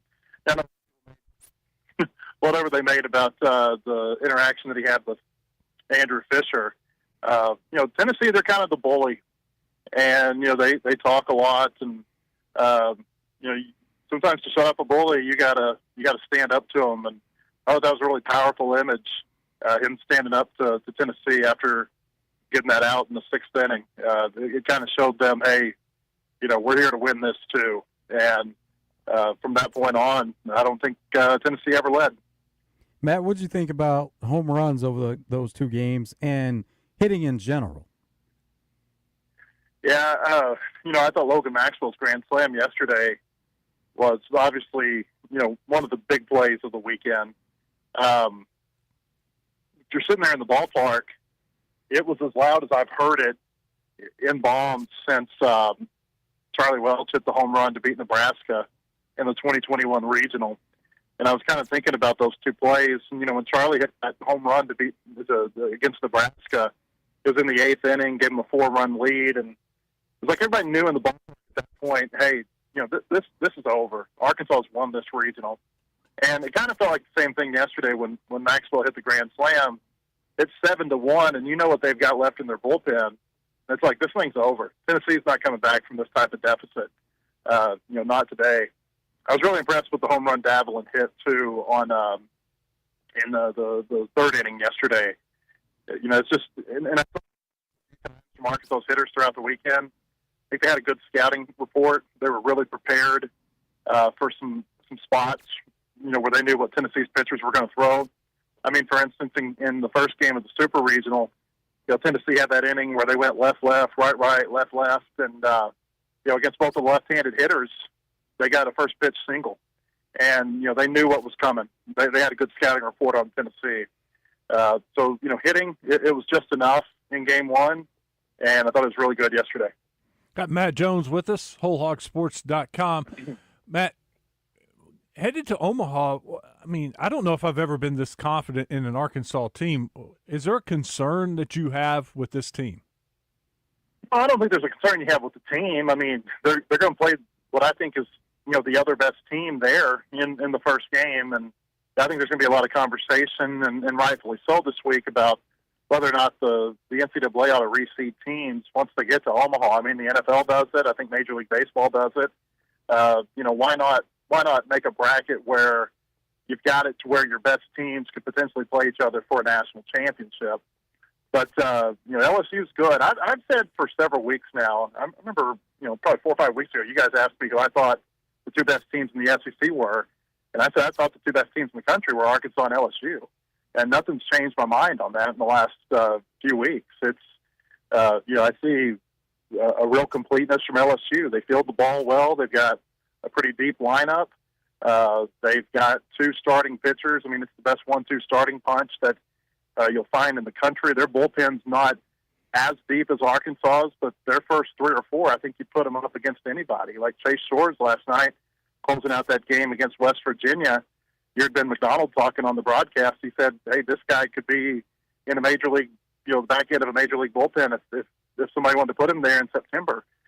So they're impressive. LSU is, and I think that's really if there is a concern about Arkansas, it's just the fact that they got to get through a really good team in game 1.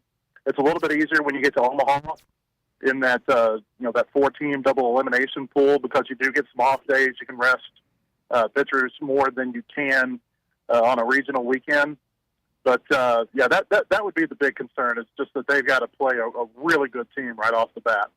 You feel like these two teams are good enough with facing each other in that first game that whoever loses could still get to the championship series and they could possibly see each other again? Yeah, I actually think Arkansas would have a better chance of fighting its way through the losers bracket than LSU would, because, again, the bullpen is deeper. LSU, their strength is those 2 starters, Cade Anderson and Anthony Hyanson, and the fact that, they can get up on you 2-0 pretty easily. I mean, that's what they did in their regional. That's what they did in their super against West Virginia, ending that thing in 2 games. And so they've had a little bit of issue, finding a third starter, and I know Arkansas has too. I just don't think their bullpen is as deep as Arkansas's. Yeah, that would be tough. They would have to, but with the days off, they would have that chance to bring back. It makes a huge difference. I mean, you could potentially bring your number 1 guy back to throw in an elimination game that could send you to the championship series. Now, you wouldn't have him for game 1 and probably not game 2, and he'd be throwing, tired, in game 3 if you can get to that point. But it does give you a puncher's chance that you don't have in the regional. Yeah, it's huge. The first game's huge. It just gives you such a leg up on the and the second game too. It's just like a regional. You really need to go 2-0 to start things off, and then you're sitting pretty. Matt Jones with us, WholeHogSports.com. Matt, I thought the lineup was this was a great weekend, a perfect example of how deep the lineup was. Contributions up and down the entire lineup. Yeah, and like neither of the Aloys had a great weekend. I know Cahillo had an RBI single yesterday, and but he didn't play bad, but he didn't play great either. But they're getting Charles Davalon playing kind of like I thought he was whenever he was playing at his peak earlier this season. Ryder Helfrich is playing as well as he's played all year. Logan Maxwell's healthy now, and you saw yesterday when he was a triple short of the cycle how good he can be. Cam Kozel, he's been giving them everything he's got during the postseason. I think you could see in the celebration videos yesterday or in the press conference just how much it means to him to be able to go back to Omaha where he grew up. I mean, and that's the great thing is that you don't have to have all 9 or even 6 or 7 playing at a high level, and it doesn't have to be your superstar. And I think there are a lot of things that I think make this team really special. And I think the length of the lineup and kind of the way that these guys who maybe haven't performed great all season are performing here in clutch time is, it's just one of the things that makes them special. Who's the most dangerous hitter in this lineup over the regional, super regional? Well, probably Ryder Helfrich. I mean, he's been awfully good. If it's not him, it's Cam Kozel. But Helfrich is just, what's he got, 4 home runs now in the postseason? I think he homered in all 3 of or maybe he homered 3 times in 2 games in the regional. Then he homered in game 1 against Tennessee the other day. He's hitting awfully well. And then, Kozel, I mean, he just, he's got a tendency to come up with the big hits when they need it. And, he's been awful good for him too. I throw in Davalon also. Yeah, Davalon, and especially against Tennessee. You look at his stats yesterday, I think, what was he, 1 for 2? Yeah. But he was hit by a pitch, and he walked once traditionally, then had the intentional walk. And he's done a really good job the last couple of weeks of, even if he's not hitting, of setting the table for the guys behind him.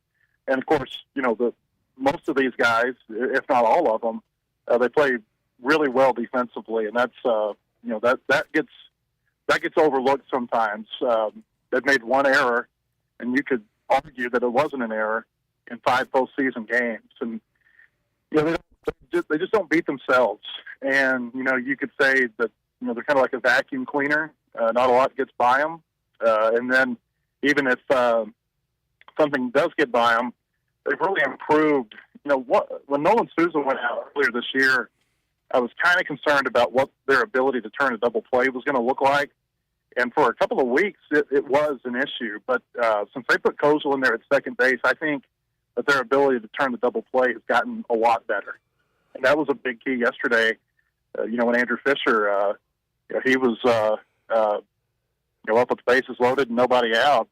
And that was a huge deal to be able to turn a double play in that moment. Matt, what did you read out of the emotion we saw from Dave Van Horn? Because I've never seen that before. That's a good question. I think even though they might say it didn't, the last couple of years losing in regionals at their home ballpark, I think that was, it was tough on them. So I think that there was a little bit of that, the fact that they had, they'd finally figured it out and gotten over that hump. And what a very big hump. I mean, anybody who says that they've got struggled from the postseason, they really haven't been paying attention to, what they did prior to 2023. I mean, they've gone to the World Series at least once every 3 years since 2009. There's not another program in the country that can say that they've had that kind of run. I think some of it too. I really think some of it has to do with, it's an emotional series when you're facing people that and you got Tony Vitello and Josh Elander and Luke Bonfield over there on the other side, and I think there's some emotions too, and being happy for your guys, but also feeling bad that you've ended the season for people who mean a lot to you. What's a matchup against LSU look like this time around from what you've seen before when these two teams matched up? Well, Zach Root against Cade Anderson, and those are two all-SEC left-handed pitchers. And, I think Anderson's a better pitcher than Liam Doyle. I've got a vote for the Dick Hauser Trophy, which is, one of the two big National Player of the Year awards, the Golden Spikes obviously being the other one. And the day that the Golden Spikes finalists were announced, I turned in my Dick Hauser ballot, and I had Cade Anderson above Liam Doyle. And I kind of started, I don't know if I'd say second-guessing myself, but, it did make me wonder when I saw that the Golden Spikes had put Doyle as a finalist and not Anderson, and, maybe thinking, hey, am I missing something in the evaluation of these two? But, twice this year, and I wasn't overly impressed either time. He's got great stuff, but he wasn't really good against Arkansas. And then on the flip side, Anderson was really good against Arkansas, and I also had a chance to watch Anderson pitch in Hoover the night that Arkansas lost to Ole Miss. I was sitting there working in the press box, and was there for the entirety of the A&M LSU game, and just seeing him pitch in person and seeing Doyle pitch in person, I think Anderson's a better pitcher. I think Doyle will be drafted over Anderson, but I think they'll probably both be top 10 picks probably in the draft. But Arkansas's done a good job this year of facing left-handers who are similar like that. I thought they did a good job against Anderson when they faced him in Baton Rouge. They do a good job of getting their pitch count up and getting them out of the game a little bit earlier maybe than some other teams would do. And so I think a really big piece of this game Saturday night is going to be which of these left-handers is really on. And, then if they're both on, who makes the error? Who leaves, who makes the right bullpen move at the end of the game? Who comes up with the big clutch hit? I suspect with it being that big of a ballpark and what Zach and Cade Anderson have done to this point in the season, including against the two lineups that they'll see on Saturday night, it'll probably be more of a low-scoring game. Matt Jones with us, WholeHogSports.com. How about the celebration after the game yesterday? Yeah, that was pretty cool. I was sitting there working, and I choose to sit on the concourse for the postseason. There's so many, media requests that they set risers up, and I asked them to put me down there because I don't want to sit in the press box. I like being out there in the middle of everybody, and you hear some things, and I don't know, you just get a better feel. I like that vantage point, that sight line from those seats, and And so the game, you give story out, email blasts, sent, push alerts, things like that, and I just hear this big roar all of a sudden in the concourse, and I kind of look over there, and here comes the team. And pulled my phone out real quick and got a video of it. I've never seen that. I remember when they beat Florida State in 2004, the players, it was the first time they'd been to the World Series in 15 years, and the players went around the perimeter of the field, and they were, slapping hands with the fans who were down, around the wall.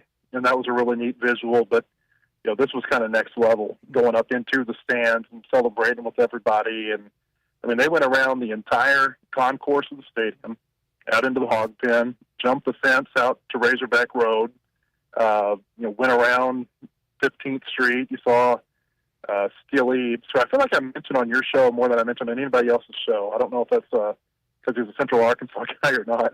You saw him jump out into the retention pond, and it's pretty neat. It's I'll be interested to see if that was a one-time thing or if that maybe becomes a tradition when they clinch on their home field, because I certainly don't think yesterday was the last time that they'll do that. I was thinking about this too, how deep their bullpen is. We didn't see Dylan Carter. We didn't see McIntyre. They still had options. And really, they didn't have to pitch Fouch. They could have let Parker Coyle finish the game. And I was a little surprised even that Jimenez came in for another inning. I thought Parker Coyle would start that inning with the two lefties coming up. So I was wondering, was the plan were they going to finish with Jimenez until he got hurt? I don't know. I don't know what it might have depended on just how those innings went for him. Yeah. I think they wanted to get some work for him. They wanted to get some work for Gibbler, and Gibbler pitched really well against Tennessee the first time too. That's 2 times where he shut that lineup down. Fouch, he didn't pitch in the regional. I think some of it just was a matter of you want to get some guys some work, and when you're up by 9 runs late in the game, giving a guy an inning here and an inning there, I think that's I don't have any fault with that, I guess I would say. I was wondering in the ninth if they were going to bring in McIntyre. The last, appearance at Baum and let him finish out the game. But I know, too, like you said, Fouch hadn't pitched. He needed to get into a game, too. Well, part of this, too, with who they pitched yesterday, and they had Gabe Gackel up yesterday, too, and he never came into the game. You have to have a doomsday scenario. What if Tennessee scores 9 in the 9th inning and ties that thing up? And, you got some guys left to throw for you on Monday in Game 3. So I think that was part of the decision probably, too, because Carter and McIntyre, those are both pitchers who can give you, especially if they're on, they can give you 4 or 5 innings. And so I think they were having to hold some guys just for that, what-if scenario. Mm-hmm. That makes sense. Well, Matt, great stuff. What's your plan? When are you heading up? So there will be a media day Thursday in Omaha, and then it's kind of fun. Sometimes you get there, depending on when the team plays, and you just don't ever get a chance to really breathe. And so I'll get there Wednesday, do the media day Thursday, and then Friday will be kind of fun because there will be work, but there will also be a little bit of a window to go out and enjoy the town. Omaha is such a fun place. If people haven't been before, I'd really encourage them to go. Not just everything going around the ballpark is a real neat experience, but just the town itself is really cool. We've been up there so many times. It's going to be my 7th time to go up there and cover the World Series, and a lot of times it's a 2-week stay. So I think I've spent, probably close to 2.5, 3 months of my life in Omaha, Nebraska, and you find places that you like. You find the restaurants that they have there that only you can eat there. Maybe a store that they have there where you can only you can only walk there and find stuff that in those times that you get to go to town. And we've got our places in Omaha, and we're always excited when we get to go back because it's kind of a fun little we call it home, but it's a fun destination to go to every 3 years. Matt, safe travels, and hopefully I'll see you up there sometime this weekend. Later, Matt. Matt Jones, WholeHogSports.com. We got to take a break. When we come back, It's open. You want to jump in here and talk some baseball with us? Come on, 661-1037. I'll check the D3 Auto Sales text line. You can text us on that same number, 661-1037. It's Out of Bounds.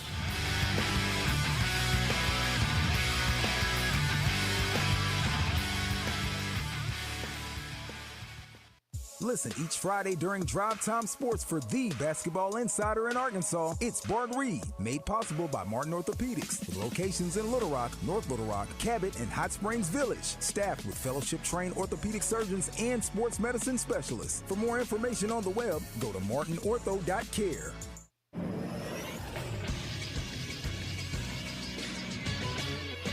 This is SportsCenter. Carlos Alcaraz continued the dominant start to his young career yesterday, clinching his 5th Grand Slam title, beating Yannick Sinner for the French Open. It was his 2nd straight win at Roland Garros. The 22-year-old Spaniard made a massive comeback in the match, starting out down 2-0 in sets before winning the 3rd, 4th, and 5th set in dramatic fashion. It was the longest match at the French Open final, clocking in at 5 hours and 29 minutes. That's good for the 2nd longest Grand Slam final in history, behind 2012's Australian Open, which was 5 hours and 53 minutes. The next big event for tennis will, of course, be Wimbledon, which starts on June 30th. I'm Christian Weaver with the Buzz Radio Network.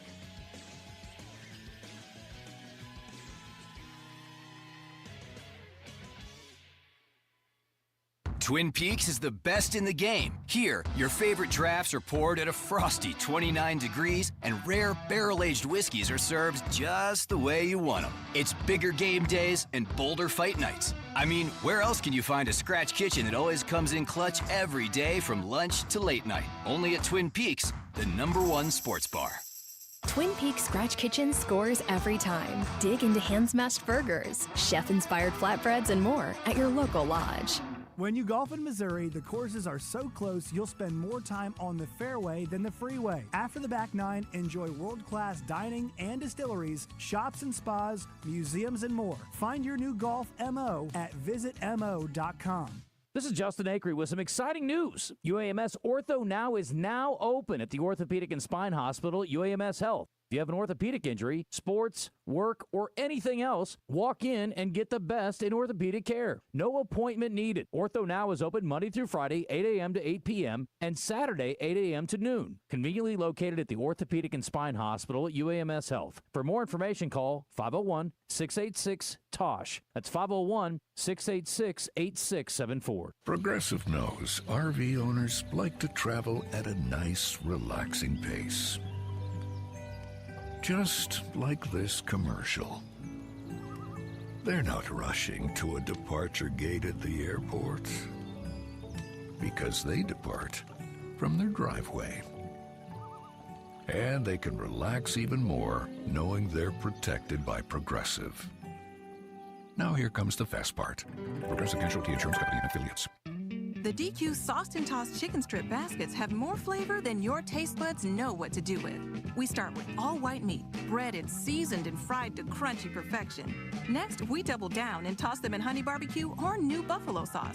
Serve them up with DQ fries, Texas toast, and house-made Hidden Valley Ranch, and you've got flavor on flavor on flavor. Get the Sauced and Tossed Chicken Strip Basket in honey barbecue or new buffalo right now at DQ. Happy tastes good. Participation may vary. For over 30 years, Pickup Truck Accessory Warehouse has been Arkansas's truck accessory headquarters and the only stop for all your truck parts and accessories. If it goes on a truck, Pickup Truck Accessory Warehouse has got it. And that includes upgrading your truck with Vortex spray liners. Tough, durable, proudly made in the USA. Their spray liners can protect your truck for years to come. Call Pickup Truck Accessory Warehouse at 501-568-0040 to schedule your spray. Or stop by 65th and University. Hey, it's Chuck the Promo Guy. Join me every Tuesday morning at 8:30 for Check In with Chuck, brought to you by Hubbard Power Sports in Russellville. And get caught up with everything that's going on at the Buzz. It's brought to you by Hubbard Power Sports Can-Am and Sea-Doo. Whether you're on the road, on the water, or in the trails, they have the ride for you. Out of Bounds, live from the Gwatney Chevrolet studio.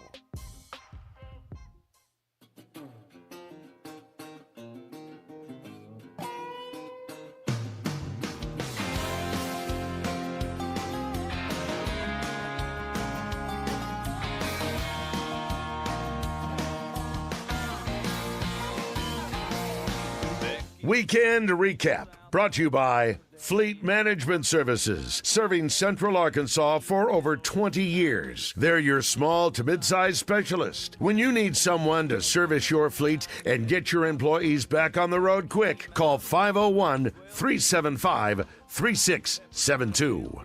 Oh, how much fun was that weekend? That was so cool. Yesterday, it was nice and too not having to stress. Get the grand slam early in the game and feel good about Arkansas's chances and just celebrate. That was awesome. Let's go to the D3 Auto Sales text line. If you want to jump in here and give us a call, 661-1037. Is Rick still there? He's been holding. I'll take his call. We got a second. Nope. All right, Rick's gone. Phone line's open.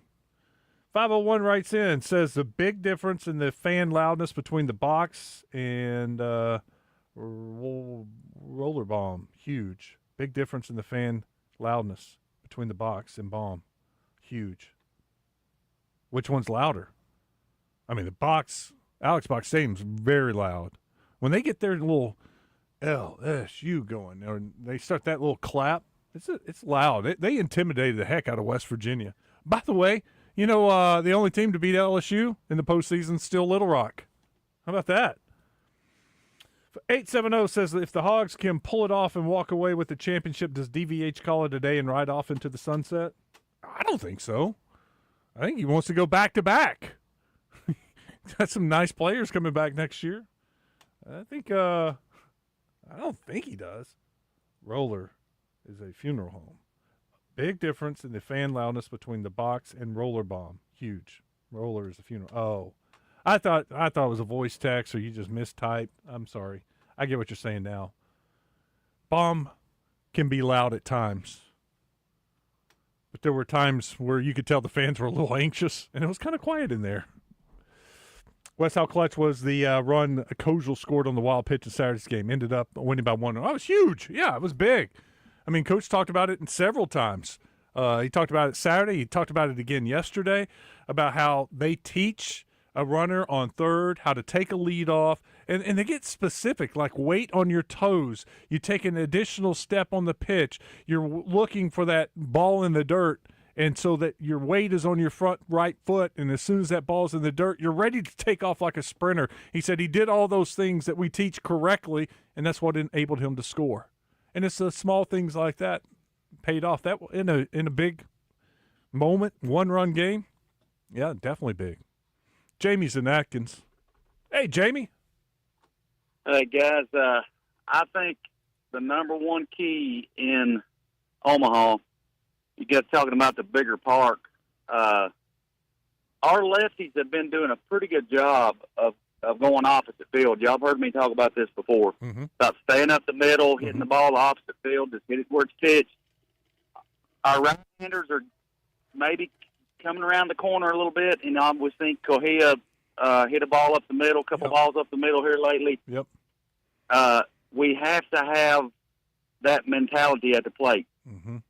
You're going to have to change your mentality, and you're going to have to hit the ball where it's pitched.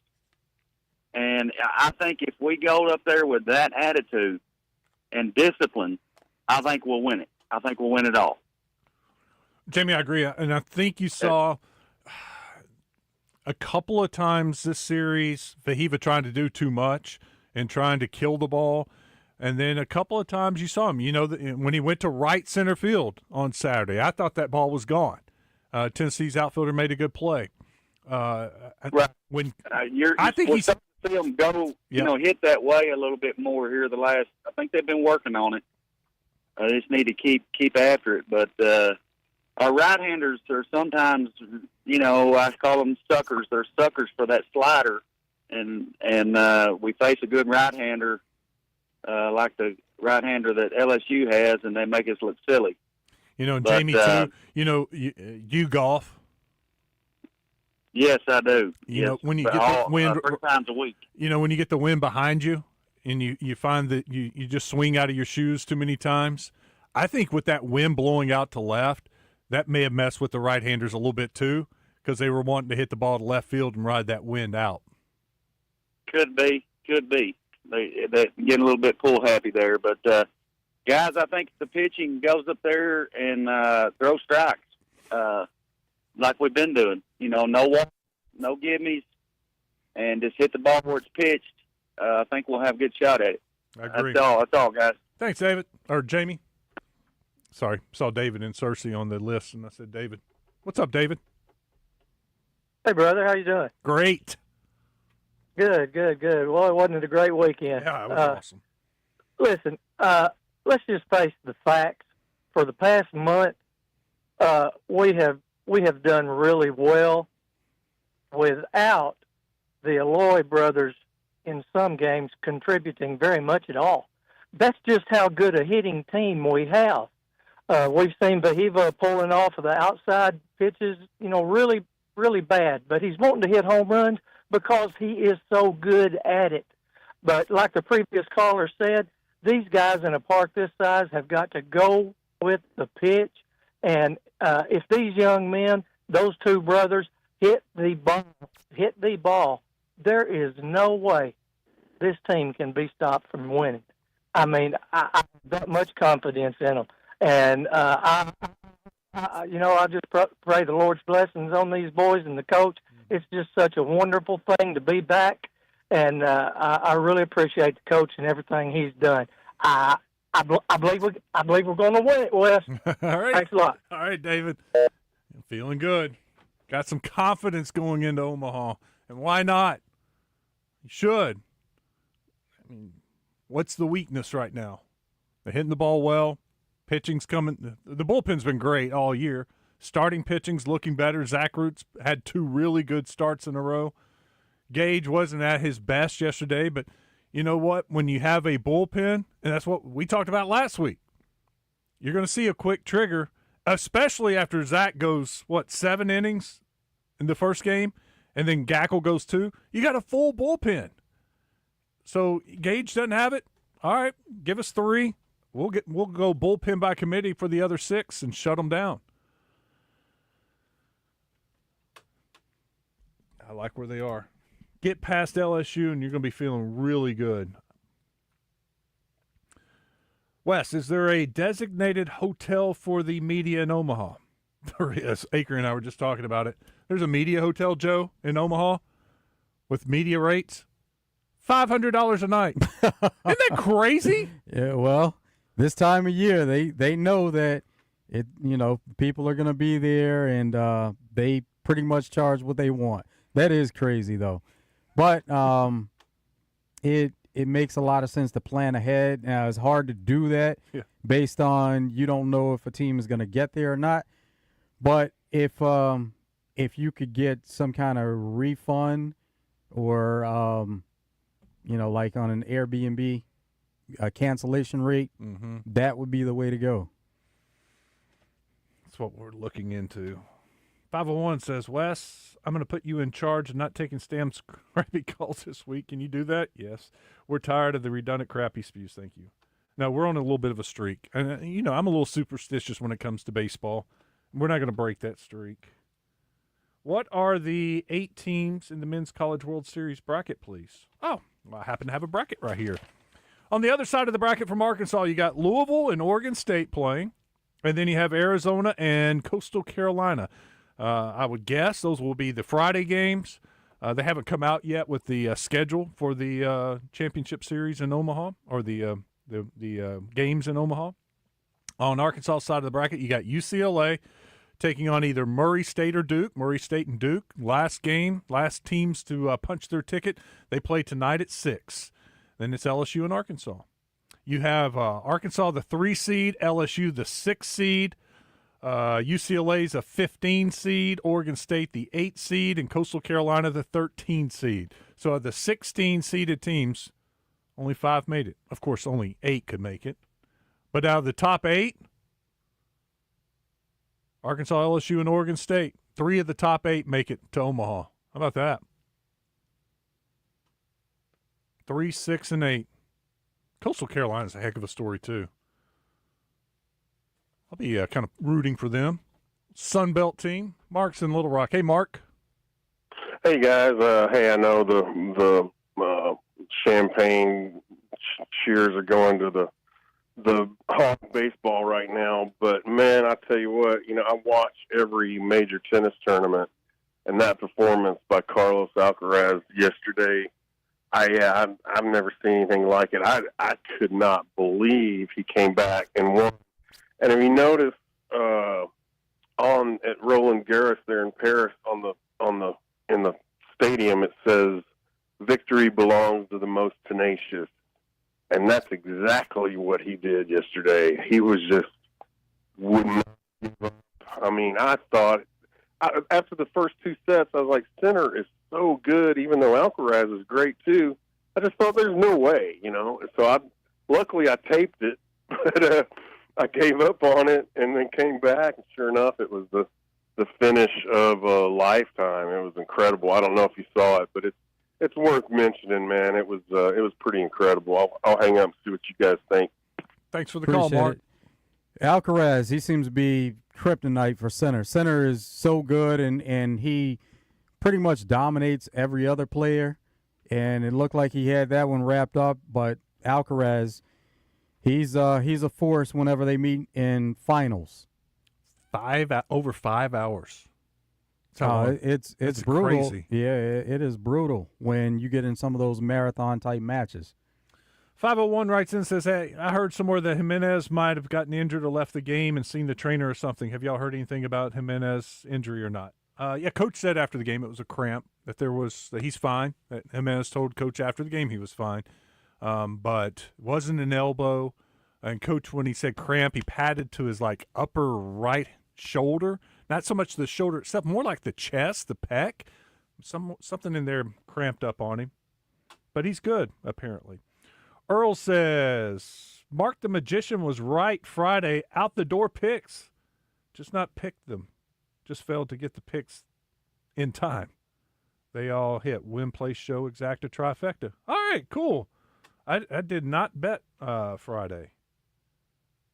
Wish I would have now. That 14th race came through. Came through? Yep. Out the door. Why is Will McIntyre not in the mix?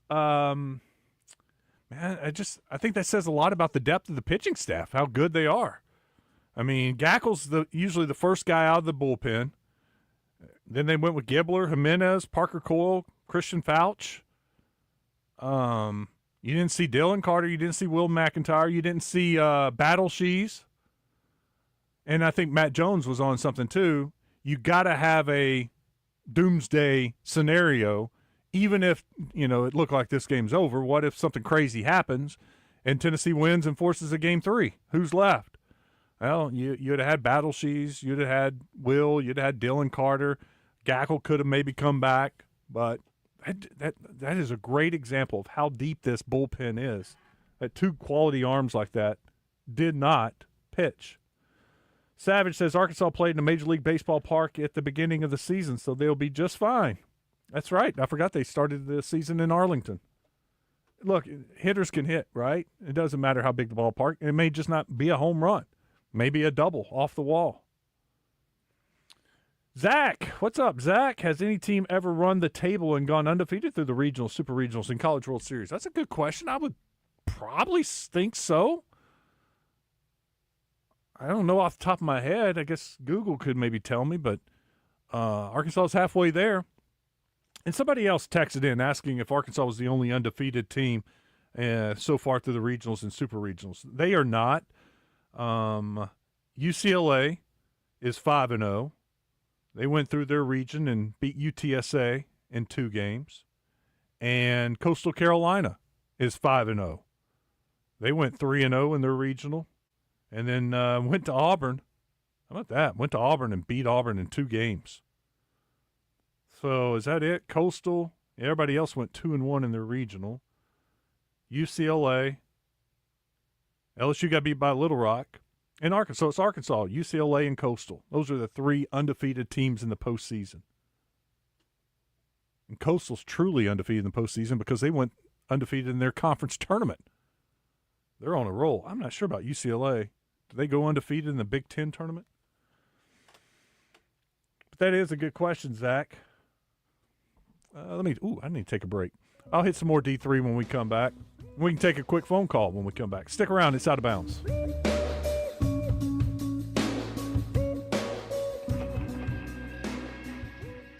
March is gone. The brackets are done. Feels like we need some excitement. Are you kidding? Do you realize how much is going on? Basketball, hockey, baseball, golf. It's like 8 seasons in one. It's the season of action. And we can bet on all those with the Oaklawn Sports app. That's the spirit. Now let's go lock in some bets. Receive a 10% profit boost on qualifying 3-leg parlays. Bet all summer long. Oaklawn Sports, Arkansas's best sports betting app. Gambling problem? Call 1-800-GAMBLER. Hawks Homes are great for duck clubs, hunting clubs, classrooms, and if you need affordable housing, we have 5 bedrooms for under $110,000. All prices include delivery anywhere in the state, setup, underpinning, central heat, and air conditioning. If you have any land problems, no problem. They'll help you find some and help you get the utilities and prep and set up all in the loan. Located in Conway and Bryant, check out the inventory online at hawkshomes.net. Congratulations to Harrison Deere of Rogers and Caroline Jones of North Little Rock for being named the All-Arkansas Preps Outstanding Players of the Year in Tennis as chosen by the Arkansas Democrat-Gazette. They are among the 400 Arkansas high school athletes who will be honored at the All-Arkansas Preps Awards Banquet on Saturday, June 14th, sponsored by CHI St. Vincent. The event is emceed by Steve Sullivan with special guest David Basil and linebacker for the New Orleans Saints, Demario Davis. To find out more about the athletes selected or to purchase tickets to the event, visit allarkansaspreps.com. So Restaurant and Bar presents the one and only Bill Vickery when he joins Morning Mayhem each week. So Restaurant and Bar on Kavanaugh in the heart of Little Rock's historic Hillcrest neighborhood. Experience fine dining right in your backyard.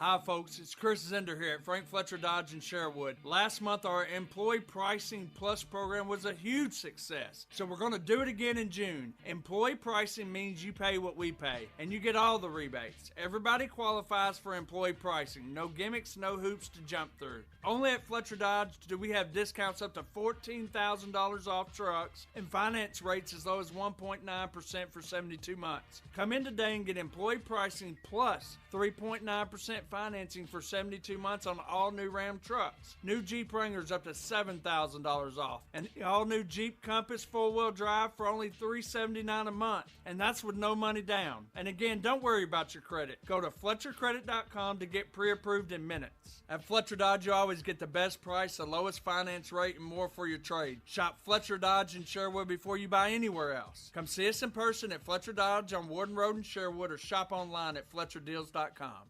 For all you parents and grandparents, I have huge news for you. Summerwood Sports, the state-of-the-art sports complex located right off Highway 5 in Bryant, is now offering 2 summer camps for grades 3 through 7 this summer. Campers will not only get to participate in sports, games, movies, and more, but will also receive lunch along with a daily devotional each day. Camps run June 9th through the 12th and July 14th through the 17th. So, don't wait. Sign up today. For more details, click on summerwoodsports.com.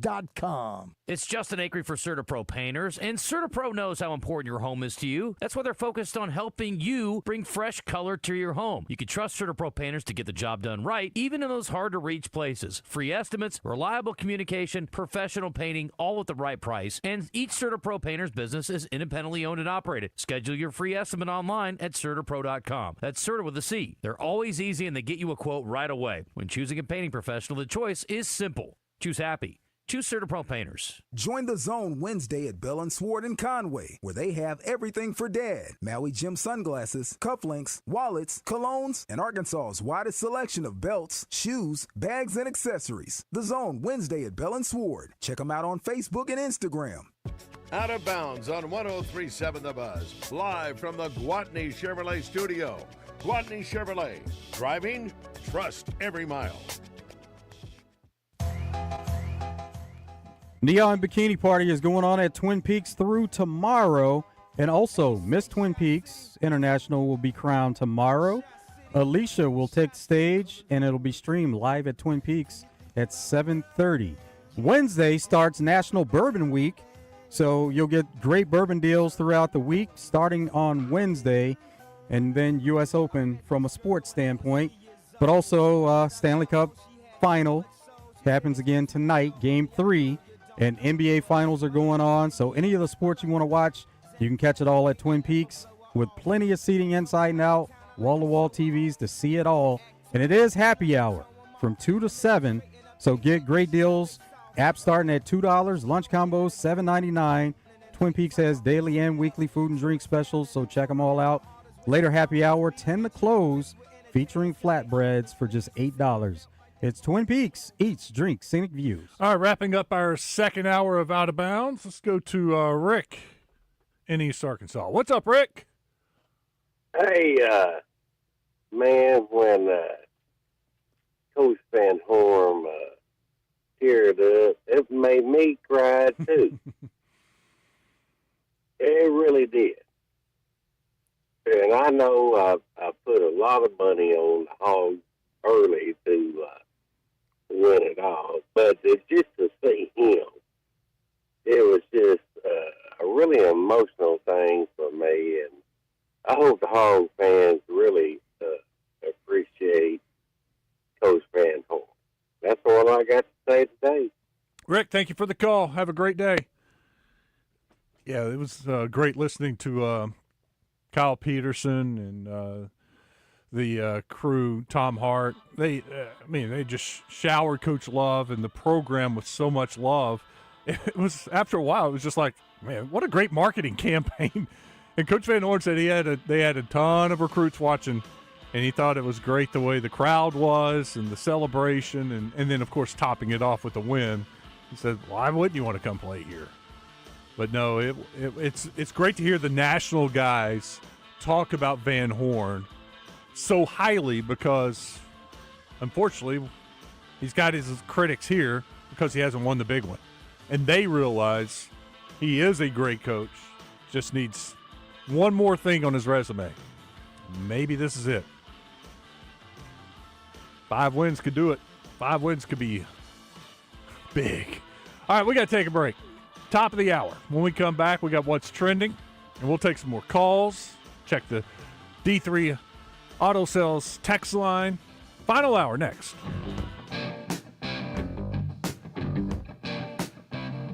With hundreds of vehicles in stock across 6 brands, your next ride is waiting for you at Red River Auto Group. We know that the road ahead is important. Whether it's your daily drive or your next big adventure, the right vehicle makes all the difference. From the reliability of a Toyota to the strength of a Ram truck, we offer vehicles built to last with options for every lifestyle. State-of-the-art technology, unbeatable performance, and the comfort you deserve. It's all waiting for you at Red River. Visit us online at redriverauto.com. This is Justin Acree with some exciting news. UAMS Ortho Now is now open at the Orthopedic and Spine Hospital at UAMS Health. If you have an orthopedic injury, sports, work, or anything else, walk in and get the best in orthopedic care. No appointment needed. Ortho Now is open Monday through Friday, 8 a.m. to 8 p.m., and Saturday, 8 a.m. to noon. Conveniently located at the Orthopedic and Spine Hospital at UAMS Health. For more information, call 501-686-TOSH. That's 501-686-8674. Coming to the Arkansas Museum of Fine Arts, the Longview provides an innovative look at the interaction between humans and the natural environment over time, revealing the wonders of our landscape. Our humans, David Basil and Roger Scott, will be broadcasting live on Wednesday to bring you a preview of this exhibit. Buzz News with KARK's Claire Kreitz. State police are investigating a crash that left one driver dead and a Garland County deputy injured. The sheriff's office says Deputy Gavin Mason was driving down Martin Luther King Expressway when another vehicle crossed the center line and hit his patrol car. Mason's car flipped, but he is expected to be okay. The other driver died in the crash. Their name has not been released. A third suspect has been arrested in connection to the deadly shooting at Conway's Fifth Avenue Park in April. Kedrick Johnson was taken into custody in Pine Bluff for his involvement in the shooting that left 2 people dead and 9 others hurt. He is now facing charges of capital murder, attempted murder, and terrorism. Police say his brother, Kamari Johnson, is still wanted. Anyone who knows where he is or sees him is asked to call police. This is Claire Kreitz for the Buzz Radio Network.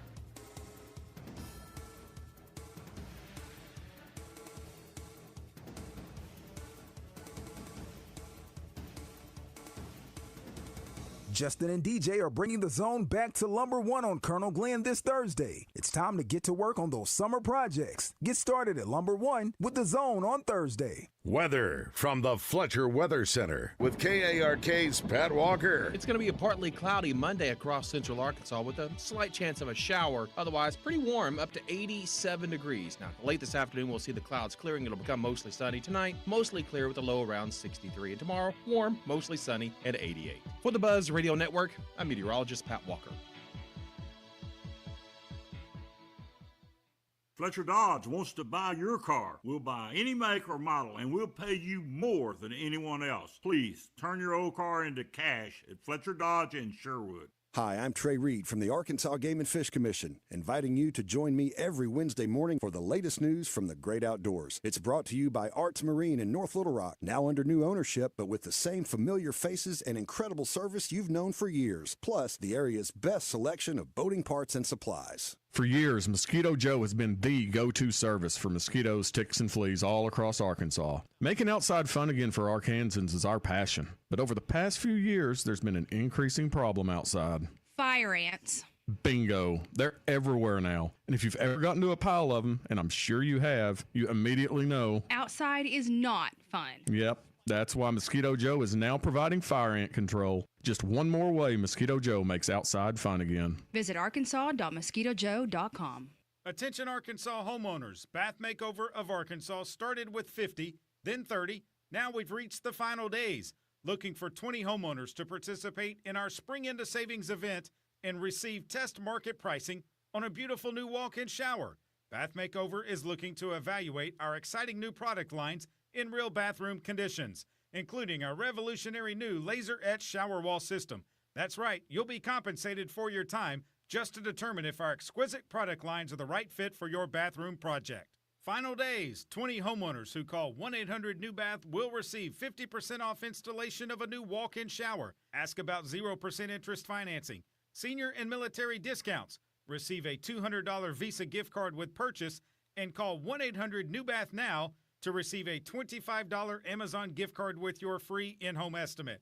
Call 1-800-NEW-BATH.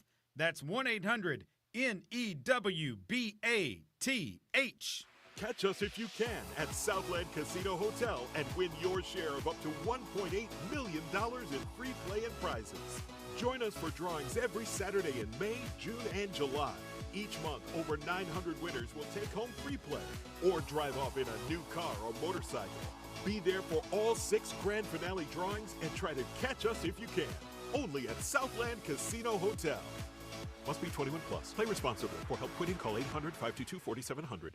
Progressive knows if you have to choose between everyday life and your RV, RV wins.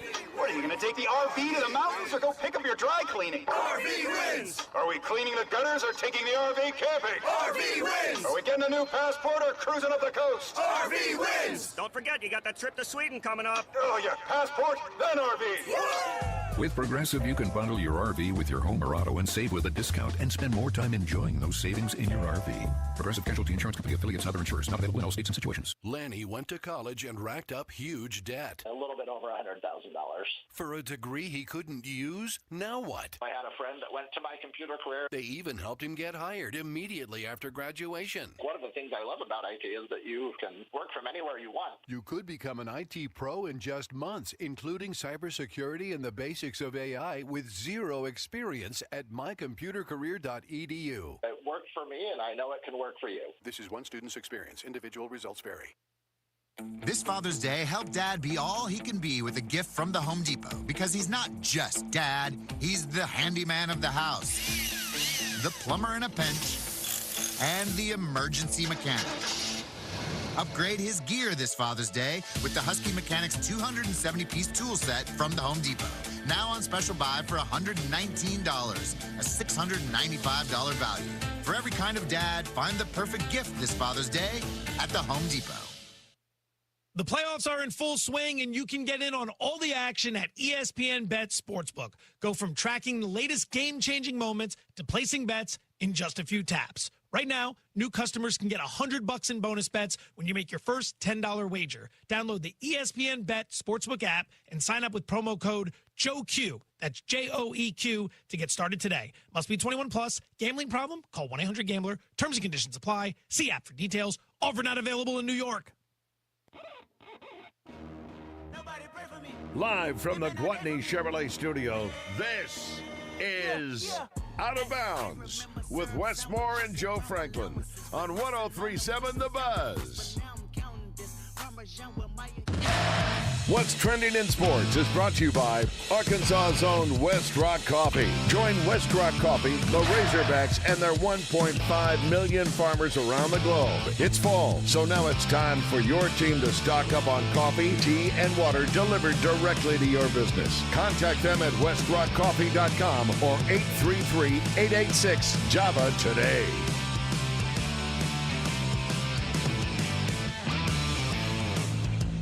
That was a good weekend. There was much more than just college baseball sports-wise going on. French Open was decided. It was a marathon.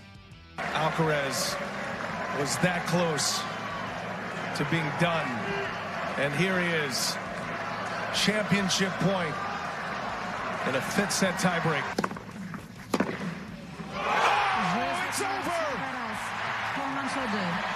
Carlos Alcaraz reigns in Roland Garros. Pretty cool. It was one of those where I was following along on Twitter, and it just kept going on and on and on. I'd go through my timeline and see it, and I was like, good Lord. And then I think I saw 5 hours and 23 minutes maybe. Made for a great championship match. But that's what you enjoy about it when it gets down to the end and they're fighting for a championship. They put it all out there. It's for you, Mark. Oh, and Coco Gauff, also a champ. That's out! Coco has conquered the clay! She's now won 2 titles, and they've both been over the same opponent. So it was good to see her now get that French Open. She has a U.S. Open title and French Open. I was watching the Razorback baseball game Saturday afternoon, and Belmont Stakes happened at the same time. I was like, trying to juggle. I was like, I got to take a 2-minute timeout to watch this. This is too good. With the rematch of Sovereignty and Journalism. Journalism makes a decisive move with a quarter of a mile to go, and he takes command of the Belmont Stakes. Sovereignty angles out to try and run him down. It's a rematch of the Kentucky Derby as they come to the 8th bull, and here comes Sovereignty. Sovereignty goes right by Journalism once again, leaving absolutely no doubt who the best 3-year-old in the world is. Sovereignty and Junior Alvarado in the Belmont Stakes. That horse is a beast. Both of them are really good. When Journalism made the move, I was like, yep, that's what I thought, Journalism. And here comes Sovereignty, and I'm like, good Lord, look at that beast. Just tracked him down, passed him up, finished the race. Mark hit that too. Baez was third, and that was another horse that Mark told us about. Unfortunately, the trifecta didn't pay anything. It was like all the favorites. Yeah, I think it was like $6 maybe, but kind of went as we thought. NHL, Florida Panthers, Edmonton Oilers. Ahead for Marchand, moving in on Skinner. Marchand it's in, he scores! Marchand wins game 2 for the Panthers in double overtime. Good Lord. Yeah, that drama. And that score, it didn't really look like a score because he was out in front. He got defended where somebody was behind him and they're slapping at the puck, and then it looked like he didn't even get a stick on it, but as he got close to the goalie, it just kind of drifted and went right under the goalie's legs. So 2 games, 2 overtimes? Yeah. First overtime for game 1 and then a double overtime in game 2. Well, I didn't have a close game in the NBA Finals. Thunder handled the Pacers in game 2. Gilgeous-Alexander inside, banks it home. We've got a Thunder avalanche here in game 2. Gilgeous-Alexander off the bounce, gets inside, double clutch, counted and a foul. Chance for a 3-point play. Wide open, Wiggins. Once again, Wiggins' his 5th 3-pointer. They only lost 2 in a row twice in the regular season. They have yet to lose back-to-back games in this playoff run. The NBA Finals are tied at 1 game apiece. Wiggins came up big. He caught on fire. Let's hear from SGA. You showed a ton of resilience again tonight. What was different? Yeah, we just used the opportunity to get better. We've done a really good job of that all year, and last game was no different. tonight is the same thing. We did some things good tonight. We did some things bad, and we got to be able to get better and get ready for Game 3. Defensively, you guys look like the #1 defense again tonight. What was the focus like defensively? Yeah, we know with them, that's where it starts. They're a high-powered offense. They play fast, score a bunch of points, and if you don't get stops, you end up running all game, and they can beat you that way. Your coach told us that there's a process of disappointment after you lose a finals game. What kind of resolve did you guys show about yourselves after the first game? Yeah, I don't think it's anything more complicated than what I said before. Like, basketball it's a game of ups and downs. The season's full of ups and downs. A series is full of ups and downs. And it's about the team that can stay level-headed and get better throughout the experiences. That's going to come out on top. And that's our goal, get better through every experience. And we did that last game. We got to repeat for Game 3. All right, lastly, you guys love to talk about neutral state of mind and winning the days in between. After a loss, that seems somewhat obvious. But after a win, how does that play out? The exact same way. You can't get comfortable. You got to focus on the little things, recovery, getting ready for the game plan, and ultimately, I'm going to sound like a broken record, but getting better for the next game and the next opportunity. Shay, congratulations. Thank you.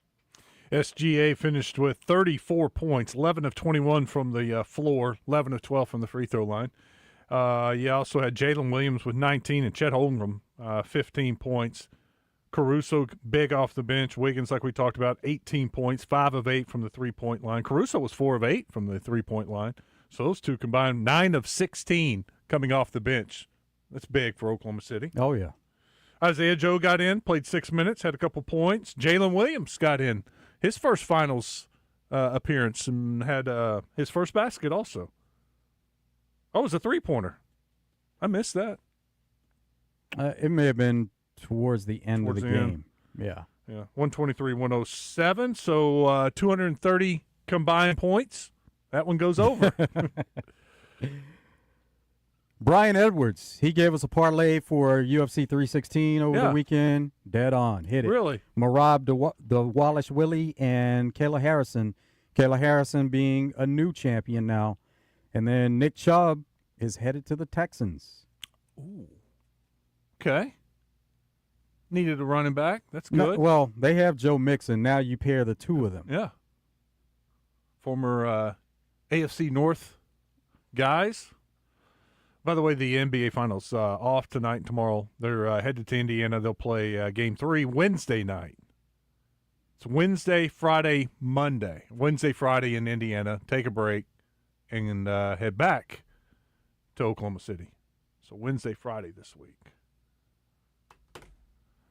Anything else? Well, what Stanley Cup over the weekend? final, it continues tonight, Game 3. So they go back, or is that 2-2-2, 2-2-1-1-1? Yeah. Or they? Yeah. So they're going or Stanley Cup. I can't remember if they ever changed. I think it is, but after Game 2, they are headed to Miami now. Yeah, they're in Miami tonight. So they were in Edmonton for the first two? Yes. Okay. Yeah, they're in Miami tonight. So they took that long trip. They'll be there. And with less days in between. They don't take a long time in between. They played Wednesday, Friday, then Monday, Thursday. They got a nice little break Monday, Thursday. Staying in Florida. And then it's only a one-day break. They play Saturday when they fly back to Edmonton. Mm-hmm. And then Game 6 would be Wednesday. So they got some weird schedules for the hockey, for their games. All right, let me get back over here. We had a ton of people texting in, and we have some stuff on the Whit Davis Lumber Plus live fan feedback I got to hit. Greg and Bryant says, I thought Tennessee worried way too much about our base runners and not about throwing strikes, which is weird too, isn't it, Greg? Because Arkansas is not a team that swipes a lot of bases. They don't try to steal a lot. I got the box score in front of me. What did they end up doing? I know they had a couple. Davalon had one in Game 1, and Iredale had one. That was 9th stolen base for Davalon, your leadoff guy, and Iredale, his 8th stolen base. And yesterday, they didn't steal a base. Didn't even try. Didn't have to. Once you get up that much, you don't want to do anything like that. Well, I guess you could just keep running it up, and they listed. I should have asked Josh that was Josh's first experience at the Super Regionals. But I should have asked Matt Jones. They listed the attendance for 10,205 for Game 1, 10,273 for Game 2. And that place looked packed. I mean, the outfield was jam-packed. I thought those were going to be like 11,000. And I'm probably nitpicking. That's 750 short of what I thought. But we've seen some crowds larger than that, and I thought those were huge crowds. Surprised me when I saw the attendance figures. 870 says, we won 5 straight to get here. Now 5 straight to win it all. I like how you're thinking.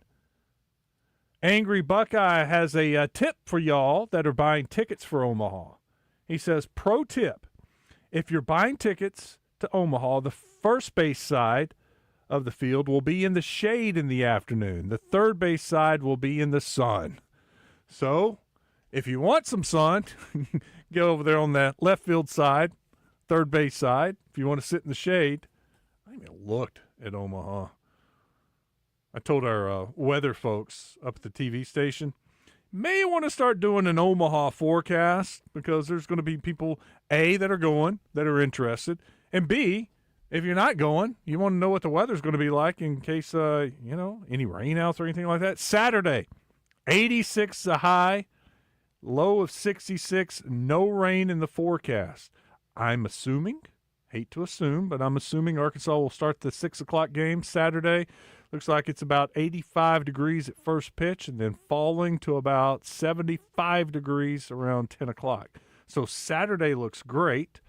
Next Monday, and look, that's 7-day forecast. That's a little too far out to be looking. Looks like afternoon pop-up showers. That's it. No, nothing major. No major concerns for next Monday. I bet Wednesday's the same thing. Yeah, nothing huge. Although Wednesday, I'm not even going to worry about a week from Wednesday. That's so far out. They can't accurately project that. I'm not worried about that. Good thing is Saturday looks good. Warm, but it's Omaha in June. What do you expect, right? But today's like an awesome day in Omaha. The high is 69 in Omaha today. Sunny, no humidity, perfect. But Wednesday, 91. Ugh. Ugh. Thursday, got a little cloud cover. Friday, a little cloud cover. Only into the mid-80s. They must have some rain that rolled through there. Must have got a little front yesterday, I bet. Rolled through. Let's see here. Steve says, Snoop says, no more calls from Stan, please. Oh, and sent me a picture of Snoop Dogg. Yeah, he's on suspension until after the World Series, at least from here. 501 says, Ryder Helfrich had a great series against LSU in Baton Rouge. I expect him to look good in Omaha. Helfrich's hitting the ball well. I mean, he's the second half of the season, the last month, he has been really good. Well, probably 6 weeks now. 501 says, whoever wins Game 1 Saturday between the Hogs and LSU will win the College World Series. I agree. I think it's huge. I think that game is so important. I'm glad Matt Jones said that he feels like Arkansas has got a better chance of coming through the losers bracket than LSU. I totally agree. I told someone the same thing, that if a team loses that game, I think Arkansas has a legitimate shot of coming back. Look, you're going to play either UCLA or Murray State or Duke in the losers bracket game and then have to turn around and probably play the other team, UCLA. I expect LSU. The winner of the Arkansas-LSU game, I expect to win and beat UCLA. I watched a lot. Let me say this. I watched Louisville, Miami. I watched some of Oregon State, Florida. I watched a little bit of Arizona, North Carolina because they were usually the first game. Saw some Coastal Carolina, Auburn. I watched UCLA, UTSA. I have not watched any of Duke or Murray State. I will today. And I watched both games between LSU. So I've watched every one of these super regionals over the weekend, some of a little bit of all of them. There is not another team out there that scares me. Coastal is hot, but when you compare the SEC-type pitchers, players that we've been seeing for the last couple of weeks, I mean, there were some pitchers I'm watching, I'm like, not impressed at all. and some of the hitting, I feel very confident. Got to get past LSU. I will watch Murray State Duke tonight. 6 o'clock, by the way. But you are right. I think whoever wins that, it's got a leg up and definitely would become the favorite to win the World Series. 501, this is Rick in Conway. Well, Wes, here we go. Time to ante up for the baseball gods. That nanny this year, and they get that natty this year, and we see the Razorbacks down the road. And what you'd say, trade 5-10 years? Okay, Rick, back to that conversation. Yeah, if they win a natty this year, I'm good for 5 years. Give me the natty. I thought Jimenez was starting to remind me of McIntyre last year. 3/4 through the year, came back down to earth the last couple of weeks. Maybe DVH still remembers the walk. That's why he isn't featured as much. Jimenez was much better out of the bullpen earlier in the season. But pitchers go through stretches where they are crisp and hot and feeling it, and then they kind of lose it and have to battle back and work on the mechanics. But I thought Jimenez looked better yesterday until the leadoff walk in the 8th. Oregon State 2007.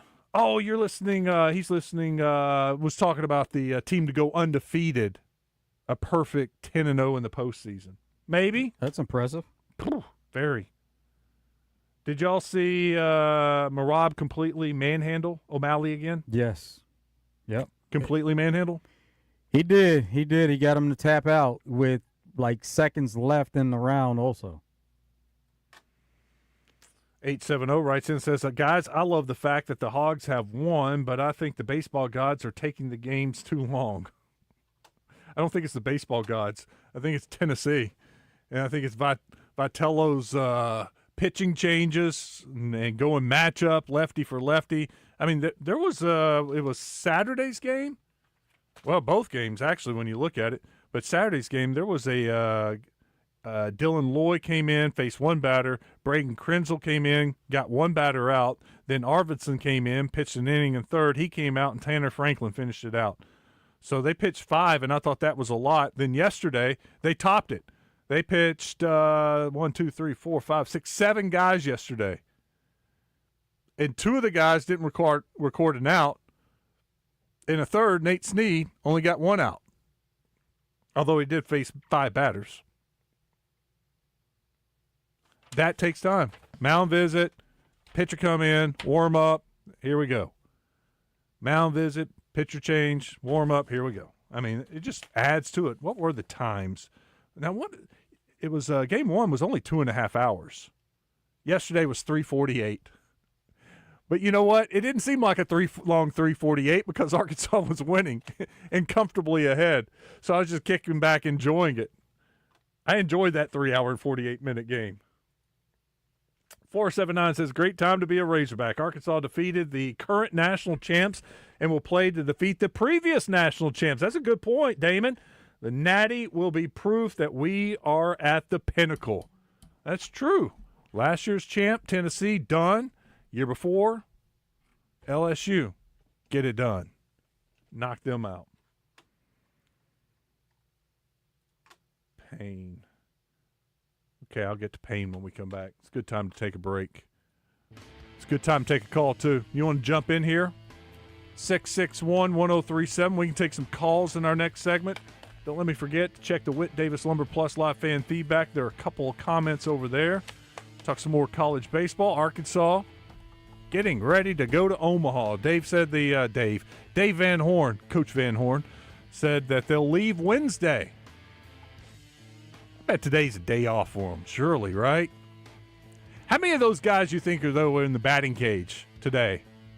A lot of them. I agree. Yeah. Even though you have time off as a team, you still put in the work individually. Hey, you got the some of the biggest games of your life coming up. You don't want to be rusty. You don't want a day off. Go hit some. We'll take a break. It's Out of Bounds.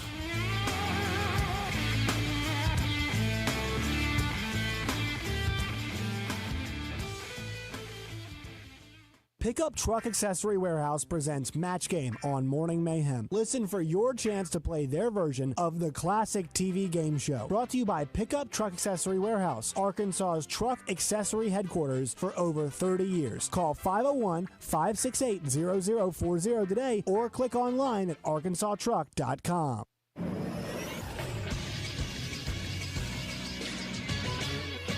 This is Sports Center. The Arkansas Razorback baseball team is heading back to Omaha for the first time since 2022 after beating Tennessee in 2 games in the Super Regional this weekend. Arkansas won 4-3 on Saturday and then 11-4 on Sunday. After the game, Coach Dave Van Horn talked about what it meant to make it back. So happy for, everybody involved with the program, especially, more than anything, the players, because they're the ones that do all the work. They're the ones that win the games. So happy that, they're going to finish this season in Omaha. I don't know.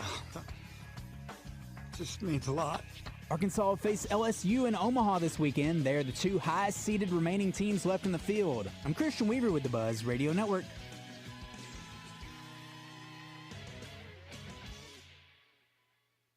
Attention Arkansas homeowners. Bath Makeover of Arkansas started with 50, then 30. Now we've reached the final days. Looking for 20 homeowners to participate in our Spring Into Savings event and receive test market pricing on a beautiful new walk-in shower. Bath Makeover is looking to evaluate our exciting new product lines in real bathroom conditions, including our revolutionary new laser-etched shower wall system. That's right, you'll be compensated for your time just to determine if our exquisite product lines are the right fit for your bathroom project.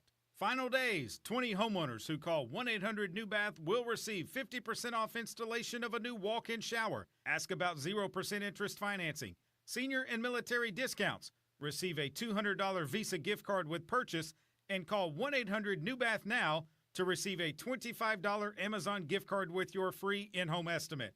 Call 1-800-NEW-BATH. That's 1-800-NEWBATH. Catch us if you can at Southland Casino Hotel and win your share of up to $1.8 million in free play and prizes. Join us for drawings every Saturday in May, June, and July. Each month, over 900 winners will take home free play or drive off in a new car or motorcycle. Be there for all 6 grand finale drawings and try to catch us if you can. Only at Southland Casino Hotel. Must be 21 plus. Play responsibly. For help quitting, call 800-522-4700. When second's making a play, short's got to cover. A winning insurance strategy doesn't rely on one person. Good hustle, good hustle. Communicate with your guys and make sure everyone's in the right coverage. It takes a team that knows its roles well, working together to provide an exceptional experience. Set the screen. You have to protect yourself. 1, 2, 3, Wildcats! At Shelter Insurance, you can count on our local agents and award-winning customer service to help you protect what matters most. See Shelter Agent Lawrence Forrester in Cabot, Steve Fisher in Stuttgart, or Kyle Stone in Pine Bluff today. Welcome to Moe's. Hey guys, this is Brandon with Moe's Southwest Grill. We welcome you in for the freshest Tex-Mex you'll find outside of your own garden. Check us out on Moe Mondays, where we have bowls and burritos starting at $7.99. And remember, your kids always eat free with us on Sundays. Let Moe's cater your next event. Schedule online at Moe's.com. And while you're there, download our app for weekly specials. Stop by anytime, where you'll always get the freshest Tex-Mex, and you'll always hear us say, welcome to Moe's. Hey, what's up? It's Kramer for Drive Time Sports. And Monday, when Randy Rainwater and Rick Schaefer get back, we're talking all Hogs versus Vols. Also bringing in Neil Atkinson for Bet Saracen. Hogsports.com's Trey Biddy thanks to Chris Crane Hyundai and Genesis of Conway. And the shooter, Pat Bradley, thanks to Bet Saracen. We'll see you Monday right here on 103.7 The Buzz. Out of Bounds, live from the Gwatney Chevrolet studio.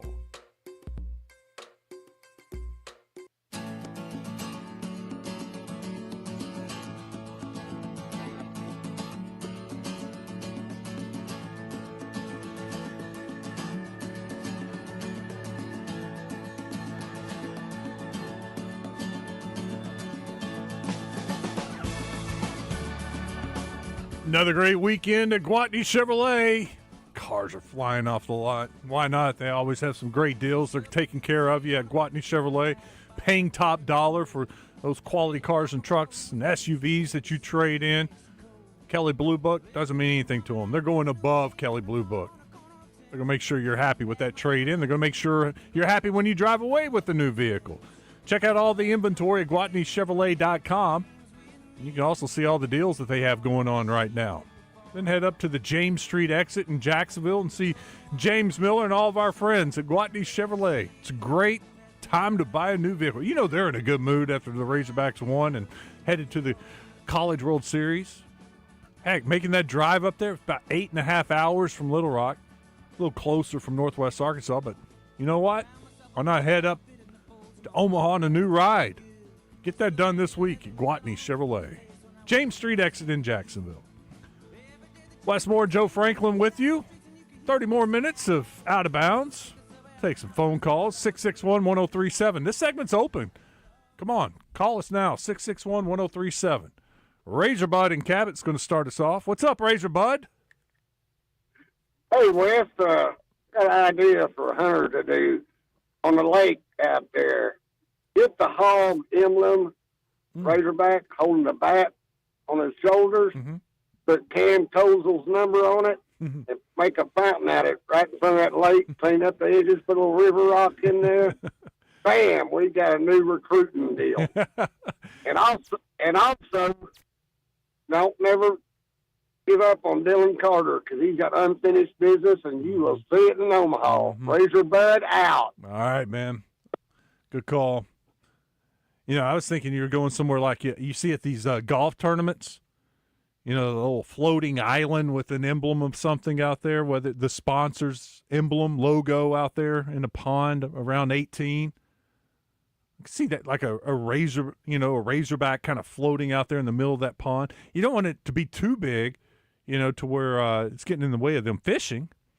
I was surprised. I don't know if y'all have seen the video. Have you seen the video of Steel Eves jumping in the pond? No, heard a lot about it, though. Okay, so he goes off running. It's a big hill. Runs down the hill, gets to the edge of the pond, and just flies through there and lands on his back. And he stands up, and it was like 12 inches deep. And, I mean, he jumped pretty far out there. I was thinking, you know, pond, it was, you know, shallow right there at the shore, and 6 feet out, it's probably like 4 feet deep, like dug out. Dude, he had to hit bottom with his backside as soon as he hit that water, and boom, hit the bottom. It wasn't very deep at all. I was very surprised how shallow that pond was. Because it's a pretty big size pond out there, Lake DeBryan. But definitely where he jumped in, it was shallow. But yeah, I like it. Use that pond as a recruiting tool. You know, now I'm thinking, what are they doing next? Because you got all these SEC, and I know now's not a good time to be building something because of the uncertainty and the money they're going to have to spend for the student athletes, the NIL. But what's the next project at Baum-Walker Stadium? Where are they going to add more seats? They're going to do. They can't. I mean, the hog pen's kind of a traditional thing too. You know, where everybody goes out and brings their chairs. Is that the next spot? You don't do anything with Lake DeBryan. You don't fill that in and put more stands there, right? You got to leave that pond there. It may be a good size as is. It's not a need to add because it is a thing of being able to build it too big. Too big? I guess you could put a second deck up there on top of the first deck. Make it look like a AAA ballpark. A little bit bigger.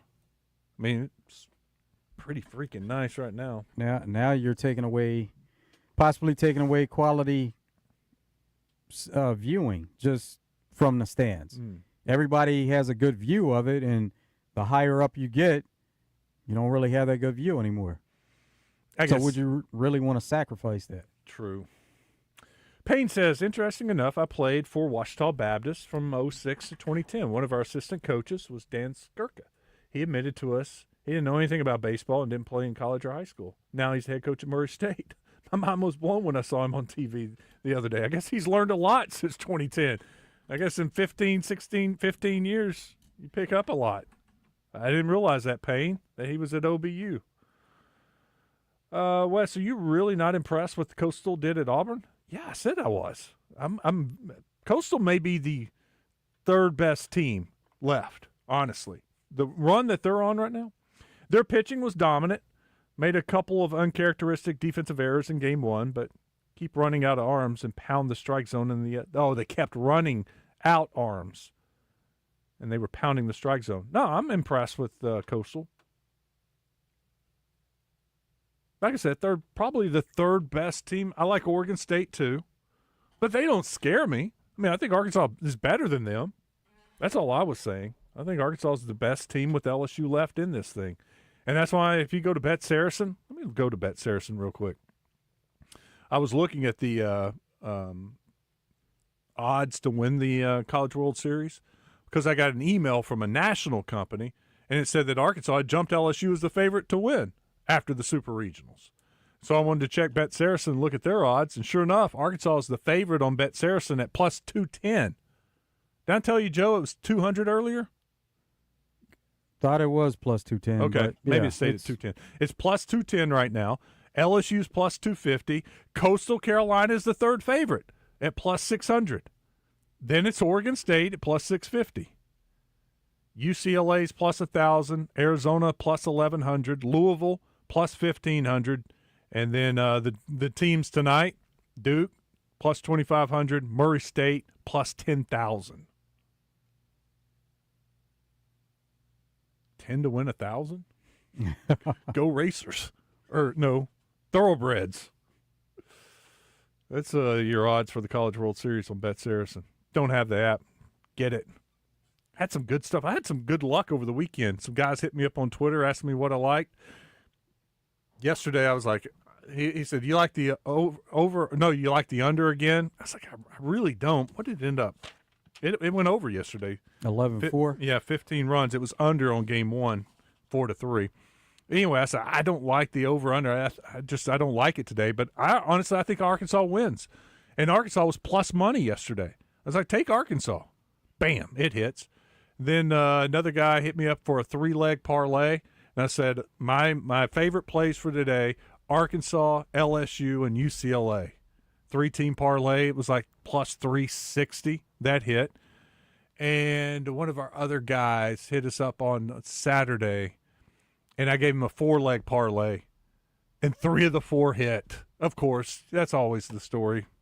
And the one I lost was Coastal. I thought Auburn would bounce back in game 2 and win that game at home. Do they use that pond or lake for watering the field? I don't think so, no. Also, someone on Twitter posted a couple of pics of the stadium with additions, and it looked good. You're talking about a double deck, a second deck?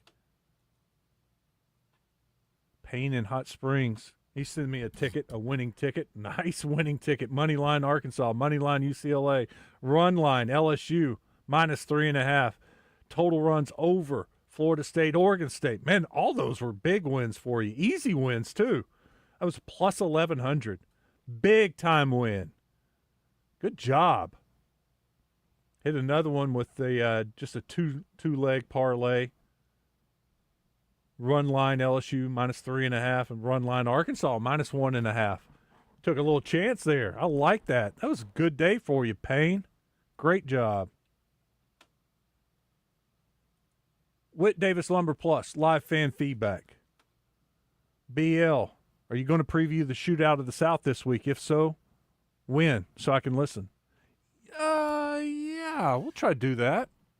We'll get Coach Lucas on here. I think they get started Friday, so maybe Thursday. Maybe a good day to do shootout of the South. See what all teams are coming in from out of state, what all teams here are participating. That'd be a good idea. Thanks, BL.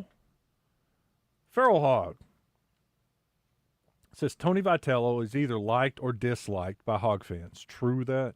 But Tony's love for DVH and the Arkansas program and the fans is undeniable. Did you hear him get a little emotional post-game? You could hear in his voice when he was talking about some of the people still on the Arkansas staff. Good stuff, man. I like Tony. All right, we've got actually some of that. Maybe the exact one you're talking about. We got a clip from Coach Vitello. We haven't played that today. Here it is. There's a coach in our league that anytime he sees you on the road always says, I know we're supposed to hate each other, but I have a lot of respect for you guys. And, depending on the day, you like it. Sometimes you don't like it, but I think it's well thought out. This league is insane. especially in our sport, what it'll do to you. And I think we all have a certain amount of respect for each other. But as you mentioned, I've got time here, and while I was here, I was just as big of a knucklehead as I am now, but I tried to work my ass off. And it's a good place to work. And Coach Van Horn had some good things to say about Vitello, too. Just that, I hated that one of us had to lose, honestly. I mean, Tony did a great job when he came in here and recruited some really good players and then left and we stayed good. And I told him that, you helped us get this thing going again. We had a couple of years that we didn't go great. They were just okay. And he helped bring some good players in here, coached them up, and then he got him a great job and obviously done a tremendous job there, but that we've maintained it and accelerated it even more. Yeah, so that's probably basically what I said. Vitello, and that story was told over the weekend. In a way, he kind of helped pave the way for the Alloy brothers because he recruited Rick Namera, the Hawaiian, to come to Arkansas. And that kind of led to, down the road, the Alloys. And I saw it was a quarterback, I want to say, from Hawaii visited over the weekend. We need to ask Richard about that.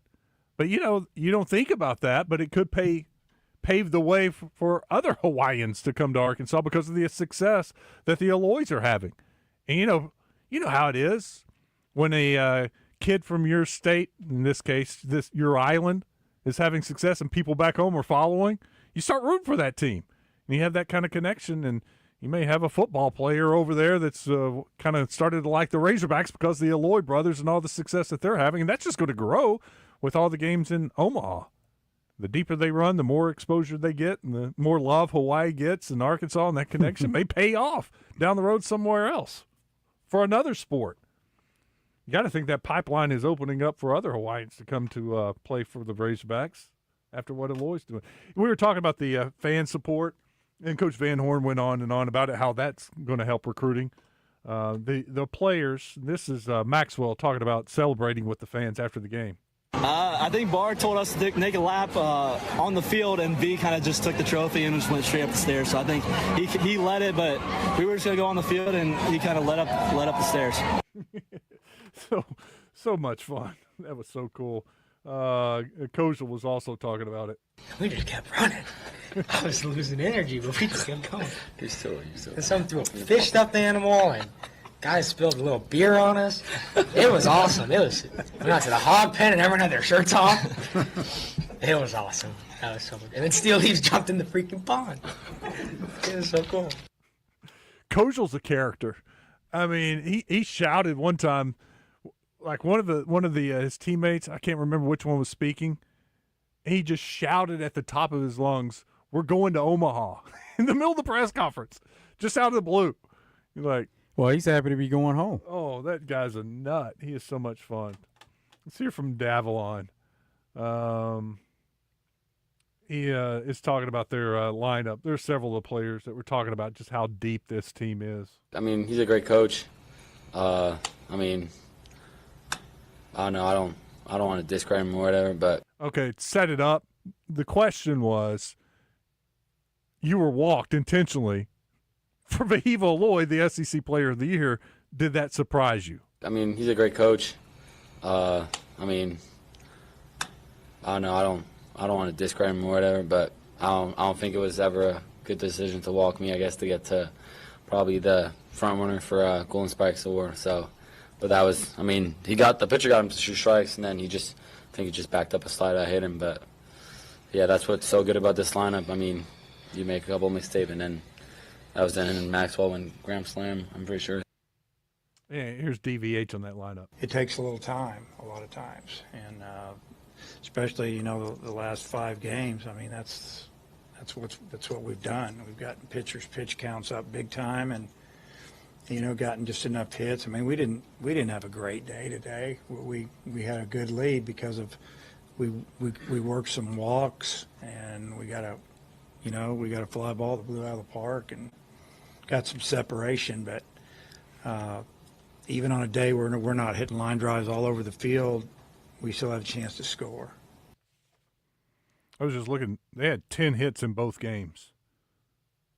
10 hits, 11 runs. 10 hits, 4 runs. They had opportunities in game one and just couldn't ever get that big hit. Bases loaded, 1 out, and hit into an ending double play. I think that happened twice. I know one time it was Kojal did it. And I want to say, I kept score over the weekend too. My tradition of during the regionals, super regionals, I'll sit there, watch the game, and keep score. I don't have that with me. But I want to say Helfrich did it too. 2 hottest hitters, and they hit into a double play to end a rally. And never got that big clutch hit to just bust the game open. Did just enough to win. But, yeah, 10 hits both games. Walks, only 2 given up in the first game. Man, that Zach Root, 9 innings, 2 walks. Then yesterday they had issued 4 walks. Tennessee issued 8 and 2 on the first day. That was a well-pitched game in game 1. I like that Marcus Phillips for Tennessee. He's a nice little pitcher. He's a good pitcher. I like him. All right, we got to take a break. Last break of the day. We'll wrap this thing up when we come back. It's been fun. Probably could have I could have done 6 hours today talking about the weekend and the Razorbacks.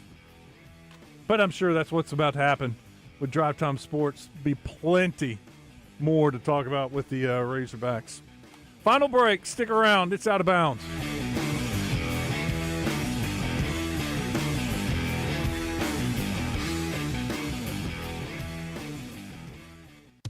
Here's another Whataburger DM. Miranda says, it's 2023 and still no Pico Burger. How do we get y'all to pick it back up? Miranda, we totally thought we responded to this. We know it's been a minute or two, but good news, the Pico de Gallo burger is back up. Yep, the 2 fresh beef patties covered with crisp Pico de Gallo, 2 slices of pepper jack and creamy cilantro lime sauce you love is back. And it's all thanks to you. The Pico de Gallo burger is back for a limited time. What a burger! Hawks Homes are great for duck clubs, hunting clubs, classrooms, and if you need affordable housing, we have 5 bedrooms for under $110,000. All prices include delivery anywhere in the state, setup, underpinning, central heat, and air conditioning. If you have any land problems, no problem. They'll help you find some and help you get the utilities and prep and set up all in the loan. Located in Conway and Broad, check out the inventory online at hawkshomes.net.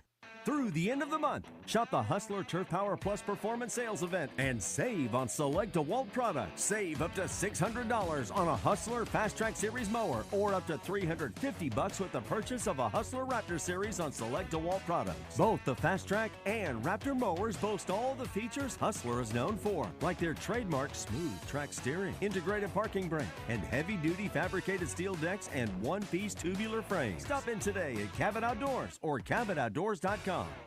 If you're trying to get through your daily activities and you're noticing you can't because you're focusing more on your pain than being able to enjoy the moment, those are the patients that we're looking to treat because we can make a difference. That's Dr. Ashley Caravelli, a medical director for QC Kinetics. What we're doing at QC Kinetics is offering treatments that help with joint preservation. We use cutting-edge technology in our in-house lab to harness your body's natural healing powers and target the areas where you need them the most. These are regenerative, non-surgical treatments, and QC Kinetics is the nation's leader, delivering lasting relief to tens of thousands of patients. What we do know is that the sooner we start treatment, the sooner you'll see relief. So don't wait another minute. See if you're a good candidate for these non-surgical treatments for joint pain. The consultation is completely free. Call QC Kinetics, 501-222-8440. That's 501-222-8440. 501-222-8440. Natural State Wholesale in Cabot has all kinds of flooring, tile, vinyl, hardwood, waterproof wood, and laminate. Their price will not be beat. Create a beautiful new bathroom with bathtubs, vanities, faucets, fixtures, and toilets. Tile for showers. New specials always coming and going, but always great wholesale pricing. 2011 North 2nd Street in Cabot. Go see the Flooring King Don Grisham himself. They're now open open on Saturdays, 8 to noon. With hundreds of vehicles in stock across 6 brands, your next ride is waiting for you at Red River Auto Group. We know that the road ahead is important. Whether it's your daily drive or your next big adventure, the right vehicle makes all the difference. From the reliability of a Toyota to the strength of a Ram truck, we offer vehicles built to last with options for every lifestyle. State-of-the-art technology, unbeatable performance, and the comfort you deserve. It's all waiting for you at Red River. Visit us online at redriverauto.com. Oh my gosh, what a fantastic show. It's always a great show when we get to talk about a Razorback win, and that's what happened with the Razorback baseball team. They're going to the World Series tomorrow. Rick Schaefer, John Daly, and Lieutenant Governor Tim Griffin. Is that what he's doing now? No, he's the Attorney General. Attorney General. See, I never know. We're going to be at his new building, the Boyle Building. I can't get in there because of security. That's all tomorrow on Morning Mayhem. Tune in weekday mornings from 6 to 10 for the Morning Mayhem, only on 103.7 The Buzz. Out of Bounds on 103.7 The Buzz, live from the Gwatney Chevrolet studio. Gwatney Chevrolet, driving, trust every mile.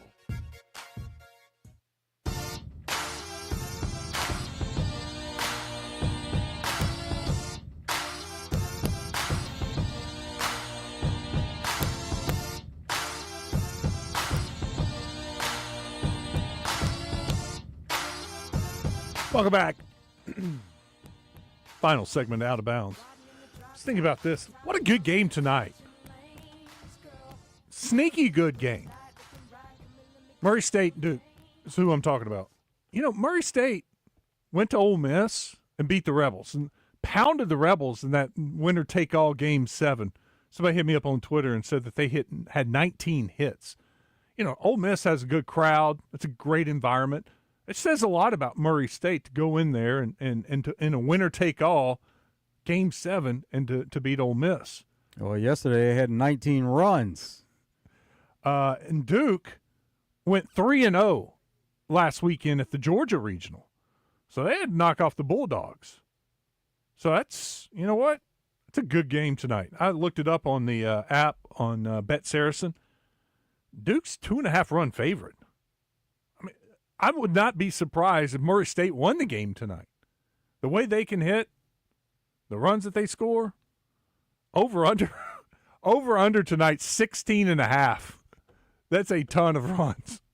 But it wouldn't surprise me if they go over. You know, if it's like a 12-10 game, because you're in Game 3 now. It's not like a regional where teams are starting to run out of pitching and maybe playing, their 4th, 5th game or whatever. But still, it's a Sunday games, Game 3s, even during the regular season, get a little wild because some of your bullpen arms have already been used and recycling those guys again.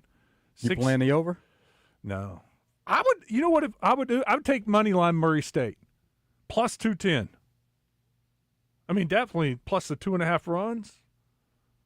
I like the money line better, plus 210. I think Murray State beats them. Then again, Duke. That was impressive to go. I did not see Duke beating Georgia like that. Then again, I didn't see Murray State beating Ole Miss. How about that? These two teams knock off SEC teams, and they're one win away from going to the College World Series. 6 o'clock start tonight. I had a couple more comments on the D3 Auto Sales text line before we get out of here. Will Dave Van Horn rip off his shirt if we win the national title? No, I don't think so. Now, he was asked about it before. That's probably where it came from, and he said that's what it would take for something like that to happen. Oh.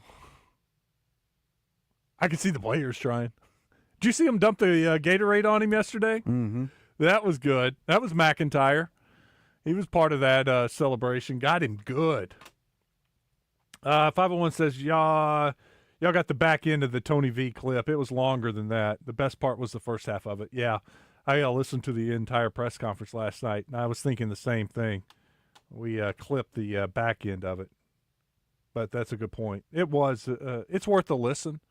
I thought Vitello was very gracious in defeat. going back to the picture of the Baum Walker Stadium, the rendition of the expansion. So they extended the boxes, and that's the key. You want more suites. I mean, the suites are sold out and been sold out. That's the moneymaker. So if you're going to do some expansion, to help pay for that expansion would be adding more suites that people buy. So they extended the boxes all the way down the left field line, kept the grassy area out in the hog pen, but added seating above it. Okay, I like that. Keep the tradition of the hog pen and the area with the grass where you can go out there and grill, sit up your lawn chairs, and it's just kind of it's almost like Mississippi State and some of the traditions that these schools have with their ballpark. Keep that, but then right past it, put up some more seats. We'll see. They have some of the biggest crowds within all of college baseball, but suites do make sense. Mm-hmm. I think they finished third in attendance this year. I think LSU and Mississippi State were right ahead of them. But their ballpark's just a little bit bigger. And so, when you sell 10,000 season tickets every year like they do, and then you have walk-up, then you're going to average around 12,000. Not that you actually have 12,000 in there. And I thought there was, I don't know if we had that clip. I don't have time to find it. One of the guys, I think it was Davalon, or it may have been Kojal, that said, man, these fans are so good. It's incredible that when we're playing ball in March and it's freezing and you look up and there's thousands of people here for a cold weather game when we don't want to be out on the field playing, but they're in the stands supporting us. That's how great these fans here at Arkansas. That they're here through thick and thin, and yeah, they wanted to celebrate with those fans and let them know how much they appreciate them. I thought that was. I don't know if Vahiva. I'd love to ask Vahiva, where'd that come from? What made you think to go through the stands? Had you thought about that ahead of time? Was it just organic? Just thought he was going to walk up and then just kept going on and on and on. It was a great idea. That was a fun show. Could do that all the time after our super regional win. Coming up tomorrow, Coach Z will join us. We'll talk more about the LSU Tigers. Get ready for Omaha. Should be a lot of fun. Stick around, though. The fun continues with Drive Time Sports.